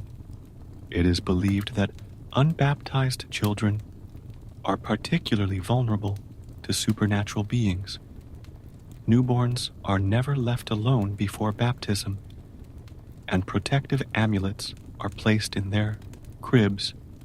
If a child is born with a mark or deformity, it can be interpreted as a sign of supernatural intervention, for good or for evil. Illness is particularly surrounded by supernatural beliefs. When you fall ill, the remedies you receive are a mixture of herbs with real medicinal properties, religious rituals such as prayers and blessings, and magical practices such as amulets and whispered incantations. The same healer may recommend an herbal infusion, medicine, a prayer to a specific saint, religion, and a ritual performed at a certain phase of the moon, magic, all seen as part of a coherent approach to healing. Your own experiences seem to confirm these beliefs. In the almost total darkness of medieval nights, with no scientific explanation for natural phenomena, with diseases that appear and disappear mysteriously, and in a community where everyone shares the same basic beliefs, the supernatural seems not only plausible, it seems obvious and undeniable. Let's be honest, for the modern mind, accustomed to scientific explanations and electric lighting, it is difficult to fully comprehend what it was like to live in a world where the supernatural was an everyday presence, indistinguishable from the natural. But for you, a medieval child, there is no such division. The visible and invisible worlds are equally real, equally present in every moment of your life. So yes, while you face the physical dangers of medieval life, hunger, disease, hard labor, you also constantly navigate a complex spiritual landscape, seeking protection from forces you cannot see, but deeply believe can help or harm you. This constant fear and wonder are as fundamental a part of your childhood experience as working in the fields or eating meals around the family table. Bedtime stories, lessons for survival. The fire in the hearth is low, giving off only a faint glow that barely illuminates the interior of the hut. You settle down on the straw mattress, huddled between your siblings, to share warmth. Your day's work is over, and despite your exhaustion, you long for the moment that is about to begin, one of the few consistent pleasures of medieval childhood. Story time. Your grandmother clears her throat, and begins long ago when wolves still spoke to men. Her rough voice, shaped by decades of survival, carries you into a world that is both familiar and magical. The stories you hear are not just entertainment, they are tools for survival, instruction manuals disguised as fantastic tales. Medieval folk tales are brutal, bloody, and direct in their lessons. They have not been softened like the modern versions we know today. Little Red Riding Hood, in her medieval version, is not rescued by a hunter. She is eaten by the wolf. Period. The lesson is not that an adult will come to save her, but that disobeying your parents' instructions and talking to strangers leads to death. In a world where children really are attacked by wolves or kidnapped by strangers, this isn't a morbid fantasy. It's a practical warning. Hansel and Gretel aren't just abandoned in the forest by evil parents. They're left during a famine so severe that cannibalism becomes a real possibility. The witch who tries to eat them isn't just a convenient villain, but represents the very real fear of starvation that turns people into monsters. When the children finally kill the witch by pushing her into the oven, you learn that even if you're small and weak, you must fight cunningly for your survival. The Three Little Pigs is not a cute story about different building styles. It's a brutal lesson about preparation and hard work. The pigs who cut corners, building houses of straw and wood, are eaten alive, while only the pig who invests time and effort in the brick house survives. In a world where your survival through winter literally depends on the sturdiness of your house and the adequacy of your preparations in the fall, this is a life or death lesson. Stories of saints, interspersed with older folk tales, provide equally graphic role models and warnings. Saint Agatha has her breasts cut off. Saint Sebastian is pierced by arrows. Saint Lawrence is roasted alive. These are not details censored in the versions told to medieval children. On the contrary, graphic suffering is emphasized to show the power of faith and the ultimate reward of eternal life. What's more, medieval stories do not promise guaranteed happy endings. Many tales end in tragedy, death, or at best, a kind of harsh justice. Villains are rarely redeemed. They are punished, often in horrible ways, boiled alive in barrels of oil, forced to dance in red-hot iron shoes, thrown into pits of poisonous snakes. To modern ears, this seems excessively violent for children, but in medieval reality, where violence, danger, and death are everyday experiences, these stories are appropriately calibrated for the world you actually inhabit. They don't traumatize you. They prepare you for the brutality of the life you are already witnessing. The stories also serve as a repository of practical knowledge. Tales about certain plants or animals contain information about which ones are poisonous and which ones are safe. Narratives about people lost in the forest include tips on how to navigate by the stars or find water. Stories about encounters with strangers teach how to gauge intentions and recognize danger.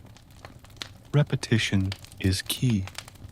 You hear the same stories many times over the years, each repetition reinforcing crucial lessons. There are no illustrated children's books, no sanitized versions for different ages. The same raw story is told to everyone, and you simply understand more layers as you grow older. While today we see fairy tales mainly as entertainment or imagination building, for you, a medieval child, They are a form of education for survival.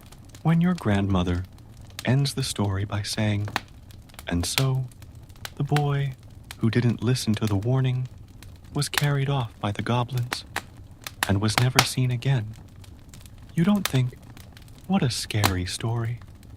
Instead, you absorb the lesson. I mustn't step into that circle of mushrooms in the forest, or I might disappear, like the boy in the story. Stories also help explain a world that is often incomprehensible and seemingly random in its horrors. When a plague kills half the village, when a storm destroys the harvest, when children die for no apparent reason, narratives offer structure and meaning. Suffering is not random. Stories suggest there is order, cause and effect, lessons to be learned, even when reality seems chaotic and cruel. Let's be honest, medieval bedtime stories did not guarantee peaceful dreams. They populated your imagination with talking wolves, cannibal witches, demons in disguise, and dangerous enchanted forests. But they also armed you with valuable knowledge about how to navigate a world full of real dangers, both natural and supernatural in the medieval view. So yes, as you fall asleep, listening to stories about children being devoured by ogres or turned into birds by curses, you're not being traumatized, you're being prepared. Stories are a survival guide, a moral education, an instruction manual for a world where mistakes often don't offer second chances. Children in monasteries and convents, a different childhood. You wake up to the sound of bells. It's still dark, but it's time to get up. Like every morning in the monastery, your day begins with matins, the first of 8 daily prayers that structure every day of your life. You're only 8 years old, but you already follow pretty much the same routine as the adult monks. For some medieval children, the experience of childhood was radically different from family life in villages or towns. Boys and girls were often sent to monasteries and convents for various reasons. Some as oblates, children offered to the church by their families, usually at the age of 7 to 10. Others for education, and still others because they were orphans or from families that could not support them. If you are an oblate child, your family has made an irrevocable commitment. You were formally handed over in a ceremony where your parents wrapped your hand in altar cloth and made a written promise. For all intents and purposes, the monastery is now your family, and you are expected to eventually take monastic vows when you are old enough, usually at 14, 16 years old. Your day at the monastery follows a completely different rhythm from the outside world. Everything is regulated by bells that call you to religious services, matins before dawn, lauds at sunrise, prime, terce, sext, none, vespers, and compline before bedtime. Between these prayers, your time is divided between study, manual labor, and brief periods of recreation. Discipline is strict, perhaps even more so than in an ordinary family home. Silence is valued and often enforced. In some monasteries, you learn a sign language for basic communication during periods of mandatory silence. Punishments for breaking rules range from missing meals to public floggings, even for young children. If you are an oblate boy, you spend most of your day at the monastic school, learning Latin, singing, basic computer skills for liturgical calendar calculations, and eventually the 7 liberal arts. Study hours are long and demanding. You memorize entire passages from the Bible and the writings of the Church Fathers. Mistakes in recitation or Latin pronunciation are immediately corrected, often with a blow from a cane on the hands or back. For girls in convents, education also includes Latin and religious studies, but with additional emphasis on skills such as embroidery, weaving, and sometimes herbalism and basic medical care. Some convents are known for their production of beautifully illuminated manuscripts, and girls with artistic talent may be trained in this meticulous art. Physical labor is an integral part of monastic life, even for children, depending on the religious order and the specific monastery. You might work in the gardens, help in the kitchen, clean the scriptorium, writing room, care for animals, or assist in the infirmary. The idea that idleness is the devil's workshop is taken very seriously. Your hands must always be occupied with work or prayer. What's more, life in a monastery has significant advantages over the outside world. The food, while simple, is generally more regular and nutritious than that available to peasant children. Many monasteries have more efficient heating systems than ordinary houses, such as hypocausts, underfloor heating systems. In colder parts of Europe, medical care is generally better, with herbal knowledge and access to ancient medical texts. The survival rate of children in monasteries tends to be higher than in the general population, mainly due to these better material conditions and relative isolation during epidemics. However, when contagious diseases do manage to penetrate the monastery walls, they can spread quickly among residents living in close proximity. For many oblate children, the transition to monastic life is traumatic. You are effectively separated from your family, often with little or no further contact. Some historical accounts describe children being chained to prevent them from running away in the first months after being handed over to the monastery. Homesickness and a sense of abandonment are common experiences. At the same time, some children find in the monastery a refuge from even worse circumstances: hunger, abuse, backbreaking labor. For orphans or children from extremely poor families, monastic life can represent security and educational opportunities that would otherwise be impossible to obtain. Socialization is severely limited and tightly controlled. You interact primarily with other oblate children and with the monks or nuns assigned to oversee your education. Contact with the opposite sex is virtually non-existent. Friendships are allowed, but excessive attachments are discouraged as potential distractions from the love of God. As you grow up within the monastery, your world remains extraordinarily circumscribed. While your peers in the village are learning to plow fields, marry, and raise families, you are deepening your knowledge of religious texts and preparing for a life of celibacy and devotion. Your horizon is defined by the walls of the monastery, with rare outings to the wider community. For some, this life of structure, purpose, and intellectual and spiritual pursuit is a genuine calling. For others, forced into this existence by their parents' decision, it can feel like a life sentence. Stories of young oblates who run away or cause constant trouble are not uncommon in monastic records. Let's be honest, by modern standards, the practice of committing young children to a permanent religious life without their consent seems deeply problematic. In the medieval mindset, however, it was seen as an act of piety, offering a child to the church as a human tithe, ensuring both the child's salvation and spiritual merit for the family.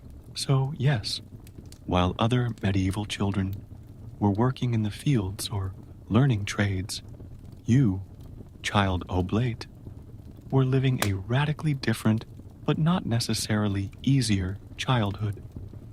You traded hard physical labor for intellectual and spiritual. Riger, your biological family, for a religious community, and the limited freedom of secular life for the even more restricted structure of monastic life. It was a childhood of paradoxes, material deprivation alongside educational privilege, social isolation alongside intense community life, loss of family alongside the gain of spiritual purpose, life in the cities, dirt, learning, and opportunity. You wake up to the sound of vendors shouting, horses' hooves on cobblestone streets, and the ringing of bells from the nearby cathedral. The smell, a mixture of open sewers, fresh bread, tanned leather, and smoke, immediately invades your nostrils. Welcome to a new day in the medieval city, an environment radically different from the rural life most children experienced. If you are an urban child, born in the city rather than the countryside, your experience of medieval childhood has its own peculiarities, dangers, and rare advantages. Medieval cities are dense, noisy, and intensely social environments, microcosms of human activity concentrated within protective walls. Your home is likely a 2- or 3-story structure, with the family workshop or shop on the ground floor and living quarters above.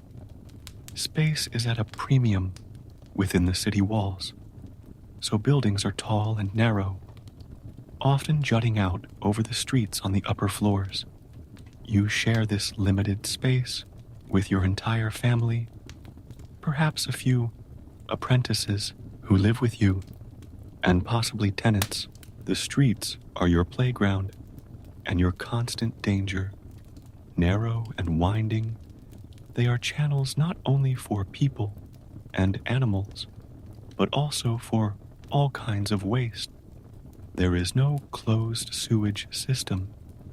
At best, open ditches alongside the streets carry human and animal excrement, dirty water from commercial activities such as tanning and dyeing, and household garbage.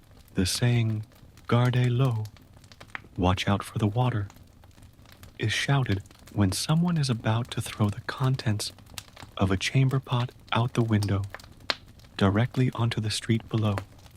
If you are the child of a craftsman or merchant, your life is centered on the family trade.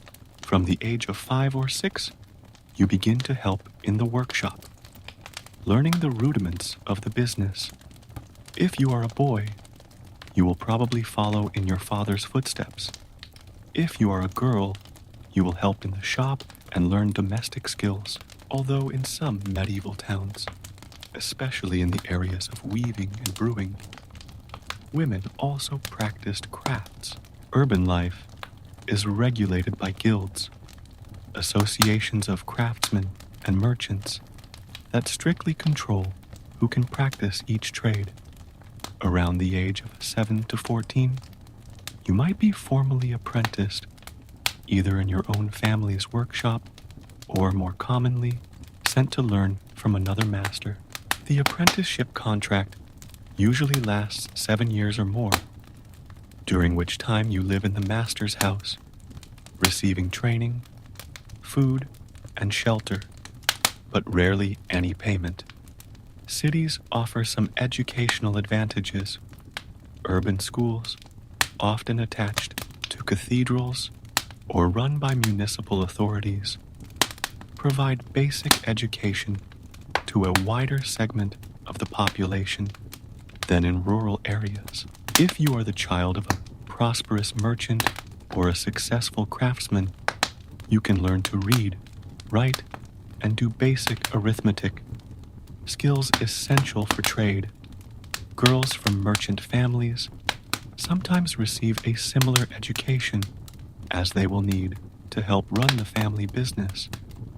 The urban diet is more varied than the rural diet, thanks to markets that bring in produce from different regions.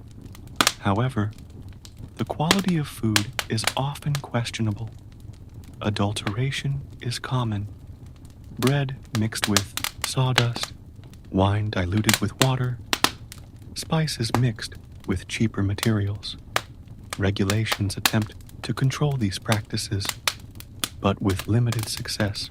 Water is rarely drinkable due to widespread contamination, so even children drink weak beer or diluted wine. What's more, medieval cities are breeding grounds for disease.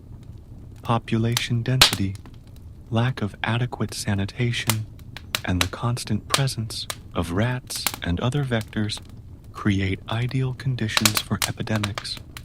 When the Black Death strikes a city, the mortality rate is devastating, sometimes wiping out more than half the population. Children, with their still developing immune systems, are particularly vulnerable. Crime is a constant concern. Robbery, assault, and violence are common in the narrow, poorly lit streets. Children are easy targets, both as victims and as recruits for gangs of thieves. Orphans and abandoned children form groups that survive through petty theft, begging, and odd jobs. Dickens' character, the Artful Dodger, has his roots in medieval urban reality. If you are a poor child in the city, your options are limited and often dangerous. You might work as a climbing boy, sent to clean narrow chimneys that adults cannot fit into, risking burns, suffocation, and cancer from exposure to soot. Or perhaps as an assistant in tanneries, where toxic substances used to process leather cause lasting damage to health. Poor girls often work as domestic servants, or, in more extreme cases, are forced into prostitution from a very young age. Still, the city offers possibilities for social mobility rarely available in the countryside. Stories of apprentices who eventually become prosperous masters or even attain positions in city government are not mere fantasies. Urban life, despite its dangers, offers paths to progress beyond the position into which you are born. Narrow and difficult, but they exist. Urban festivals are more elaborate than their rural counterparts, with processions, plays, and guild displays. These events offer rare opportunities for joy and wonder amid the daily grind.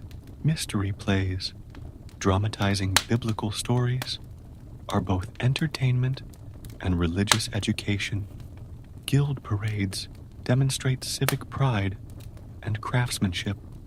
Let's be honest, by modern standards, even the most sophisticated medieval city would be a sanitary and public health nightmare. The smell would be unbearable to contemporary noses, the water unfit for consumption by today's standards, and the pollution levels of certain industries, tanneries, dye works, foundries, would be considered toxic today. So yes, growing up in a medieval city meant experiencing an intensely social world, full of unique opportunities and dangers. You gained exposure to ideas, people, and products from faraway places, access to education, and the potential for social mobility, but you paid the price in terms of health, safety, and personal space. The medieval city was a paradox, simultaneously the center of civilization and a hotbed of problems that only modernity, with its sanitation, public health, and regulations, would begin to effectively solve. Childhood and disability, the forgotten ones of history. You were born with a clubfoot. In the dark room where your mother gave birth, the midwife frowns as she examines your tiny body. She crosses herself, murmurs a prayer, and exchanges meaningful glances with your father. In a world without modern corrective surgery, physical therapy, prosthetics, or assistive devices, what will be your fate as a medieval child with a disability? History rarely records the experiences of children with disabilities in the Middle Ages, but archaeological evidence and occasional mentions in records give us glimpses of their lives. These children existed in significant numbers, facing challenges even more extreme than their peers without disabilities. If you were born with a visible disability, reactions could vary dramatically. In some communities, you might be seen as marked by God, either as punishment for your parents' sins or as a sign of some special divine purpose. In other situations, congenital disabilities could raise suspicions of demonic influence or intervention by supernatural beings such as fairies or goblins. Passive infanticide, simply not feeding or caring for babies with severe disabilities, occurred in some areas, although it was officially condemned by the church. In other cases, children with certain types of disabilities were abandoned at monasteries or churches, where the religious community took responsibility for their care. For physical disabilities, improvised practical solutions were the norm. A child born without a leg might be given a rudimentary, homemade crutch. Someone with a clubfoot might have a specially adapted shoe, perhaps with a wooden block, to compensate for the difference. These adaptations were functional rather than aesthetic, focused exclusively on allowing some level of mobility and function. Archaeological evidence shows that some children with severe physical disabilities survived into adulthood, indicating that they received substantial care from their families or communities. Skeletons of individuals with conditions such as spina bifida, severe scoliosis, or malformed limbs show signs of having lived for years, or even decades, with their conditions. If you had what we would now call an intellectual disability, your experience would depend greatly on the severity of the condition and your family circumstances. In peasant families, you would still be expected to contribute to the work to the best of your ability. Perhaps simple, repetitive tasks, such as feeding animals or sorting grain. In urban artisan families, you might assist in the family workshop with basic tasks.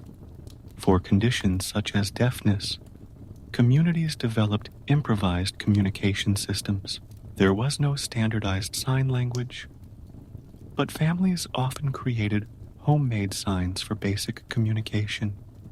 Deaf children in rural areas often worked in jobs that did not require complex verbal communication, such as herding or farm work. Blindness presented specific challenges, but it did not necessarily mean total exclusion from productive life. Blind children often learned to play musical instruments and could find roles as musicians or storytellers. In monastic communities, blind people could recite prayers and memorized texts. Tasks such as spinning, which rely more on touch than sight, were also possible. What's more, Epilepsy was particularly misunderstood. Seizures were often interpreted as demonic possession or, in some contexts, as a type of divine connection or ecstatic vision. Treatment ranged from prayers and exorcisms to herbal remedies, some of which, such as preparations containing valerian, may have had some limited effectiveness. Acquired disabilities were extremely common in medieval childhood. Accidents with farm tools, falls, burns, and disease left many children with permanent disabilities. A poorly healed fracture could result in a deformed limb. An untreated eye infection could lead to blindness. Complications from diseases such as measles or meningitis could cause deafness. The line between chronic illness and disability was often blurred. Conditions such as asthma, diabetes, rarely diagnosed but present, or congenital heart problems severely limited a child's ability to perform strenuous physical work, a crucial disadvantage in a society where manual labor was the norm for most. In terms of social integration, experiences varied greatly. In small rural communities, where everyone was known from birth, someone with a disability could be fully integrated into social life, with their limitations accepted as just another individual characteristic. In more anonymous urban environments, people with visible disabilities could face ridicule, exclusion, or even persecution. For extremely poor families, supporting a child with special care needs presented a severe economic challenge. In desperate cases, children with significant disabilities could be sent out to beg, taking advantage of Christian pity to generate income. In some cities, individuals with certain visible disabilities organized themselves into groups that controlled the right to beg in specific areas. Let's be honest, by modern standards, the treatment and opportunities available to medieval children with disabilities seem brutally inadequate. The absence of effective medical interventions, assistive devices, specialized education, or legal protections made their lives extraordinarily challenging. Still, it would be a mistake to assume that all children with disabilities were universally neglected or mistreated. Historical evidence suggests a range of responses, from abandonment to integration and dedicated care. Medieval culture valued Christian charity, and caring for the vulnerable, including people with disabilities, was considered a religious duty, although the practical implementation of this ideal varied greatly. So yes, being born with a disability in the Middle Ages meant facing all the already brutal challenges of medieval childhood, plus significant additional obstacles. However, many of these children survived, adapted, and found ways to participate in the life of their communities, a testament both to human resilience and to the ability of medieval communities to accommodate differences, even with extremely limited resources. Medieval toys. Fun with what you have at hand. You are sitting by the fireplace on a rare free afternoon. In your hands, a small, roughly carved wooden horse, perhaps the only toy you own, made by your father. On a winter night, it has no elaborate details, no moving parts, no bright colors. Yet in your hands, this simple piece of wood becomes a powerful steed, carrying an imaginary knight on epic adventures. Toys in the Middle Ages, like almost everything else in children's lives at that time, were characterized by simplicity, functionality, and scarcity. For most children, especially those from peasant families. Toys were few and far between, made at home and often improvised from available materials. If you are the child of peasants, your toys are almost all made from natural materials: wood, straw, clay, bones, and fabric. Dolls, perhaps the most universal toys in human history, are created by tying pieces of cloth into vaguely human shapes, sometimes with facial features embroidered or drawn on. For girls, these simple dolls serve both as companions and as tools for practicing future childcare and sewing skills. Toy animals are carved from wood or molded from clay. Horses, sheep, cows, dogs, animals that are part of everyday life, are represented in simple miniatures. A naturally forked stick can become a horse with minimal additional work. Animal bones, especially larger bones such as sheep shoulder blades, are turned into toys with a few simple carvings.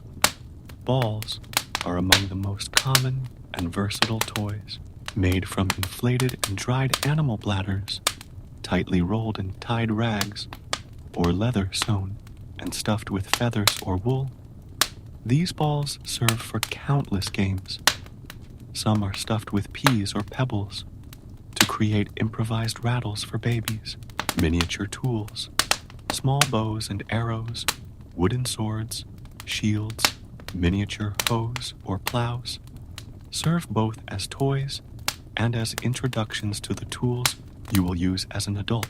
When playing farmer or knight, you are simultaneously having fun and practicing skills that will be vital later in life. What's more, many of the more sophisticated toys explore simple physical principles.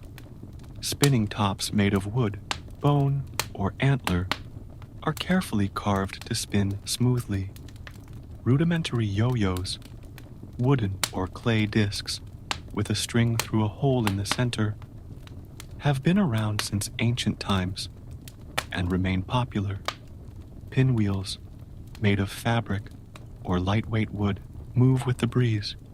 Improvised musical instruments also serve as toys. Simple flutes made from hollow bones or willow branches, drums made from stretched skin over broken pots, and rattles made from bones or wood allow children to create their own sounds, to the delight or annoyance of the adults around them.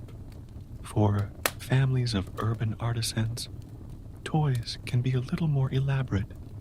A blacksmith might create small metal knights for his son.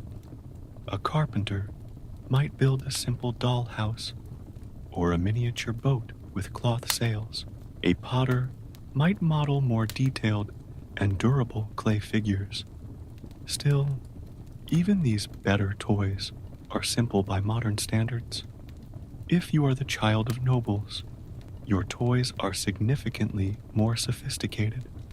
Rocking horses with real manes, dolls with painted faces and real fabric clothes, miniature knights in detailed armor, small wooden castles, all made by skilled craftsmen. These are not just toys, but also symbols of status, demonstrating the wealth of the family through objects intended specifically for children's use, a concept almost unimaginable to peasant families. Most toys are short-lived, made from perishable materials used outdoors in all weather conditions. They break, rot, or simply wear out. There is no expectation that toys will last for years or be passed down to future generations. When a toy breaks, you improvise another one. The concept of a toy collection is foreign to most medieval children. Having one or two toys is already a significant luxury. The idea of a room full of toys would be as alien as a smartphone. You value the few toys you have intensely, repair them when possible, and use your imagination to make up for what material reality cannot provide.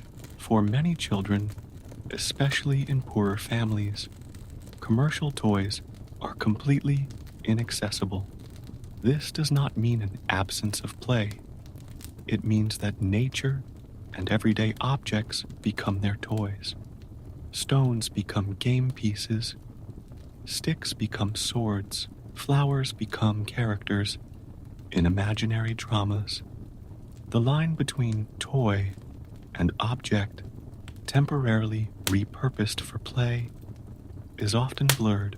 Let's be honest, compared to modern toys with their bright colors, sounds, lights, moving parts, and popular character licensing, medieval toys seem incredibly primitive and limited.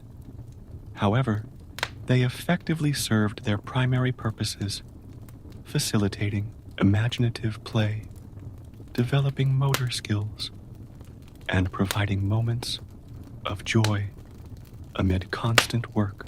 Perhaps the most remarkable aspect of medieval toys is how they reflect the medieval view of childhood as a miniature version of adult life. Almost all toys have direct connections to adult tools, activities, or roles, preparing children through play for the roles they will take on in society. Where modern toys often create fantastical worlds separate from adult reality, medieval toys typically reproduce in miniature the world that the child will soon join as a worker. So yes, as you handle your wooden horse by the light of the fireplace, you are participating in a tradition of play that spans centuries, doing a lot with a little, transforming simple objects into portals for the imagination, and, without realizing it, practicing the skills and roles that will define your adult life. The toy is simple, but play, that fundamental expression of childhood, remains as rich and complex as the imagination allows. Conclusion: the contrast that defines us, and here we are, coming to the end of our journey through medieval childhood. After everything you've heard in the last 2 hours, let's face the truth. You, with your modern sensibilities, your antibiotic-accustomed body, and your comfort-habituated mind, would probably not last even a single day as a medieval child. You would wake up before dawn in a bed infested with fleas, eat a breakfast consisting mainly of bread so hard it would break your modern teeth, and be immediately put to work on tasks that we would consider dangerous even for adults today. If you made the slightest mistake, knocked over a bucket of milk, lost a sheep, or simply responded in a manner considered insolent, you would be beaten with a stick until your legs were covered in bruises and possibly bleeding. Your body, unexposed since birth to medieval pathogens, would quickly succumb to diseases against which children of the time had developed some resistance. With no antibiotics, no effective painkillers, and no basic hygiene, every scratch would be a potential gateway to fatal infections. Your mind, accustomed to constant stimulation, affirmation of your intrinsic worth, and the notion of individual rights, would be completely unprepared for a world where you are valued primarily for your ability to work, where your opinion doesn't matter, and where immediate obedience is the only acceptable response to adult commands.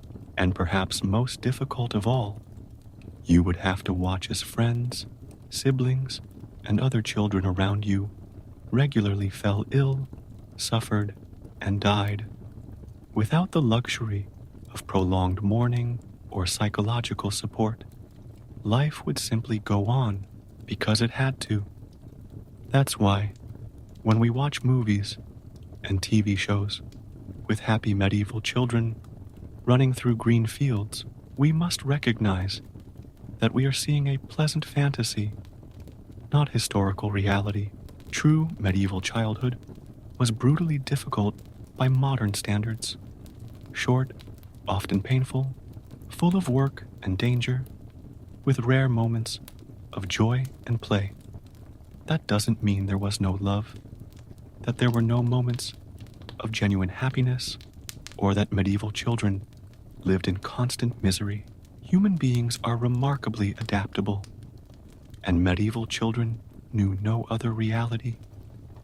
They found joy in small pleasures, formed meaningful bonds, and certainly laughed and played when they could. But let's be honest, when we look back through the centuries, we owe a deep debt of gratitude to the generations that came before us. Thanks to their hard work, their struggles, and their gradual accumulation of knowledge and resources, we have created a world where childhood is no longer a brief and dangerous preparation for work, but a protected time of growth, learning, and development. Perhaps that's why we still talk about the Middle Ages, why we're still fascinated by it. It's not just for the aesthetics of castles and knights, but for the dramatic contrast it offers to our own lives. Looking at medieval childhood is like looking into a mirror held upside down. We see our own experiences and values reflected in negative, and it helps us appreciate how far we've come.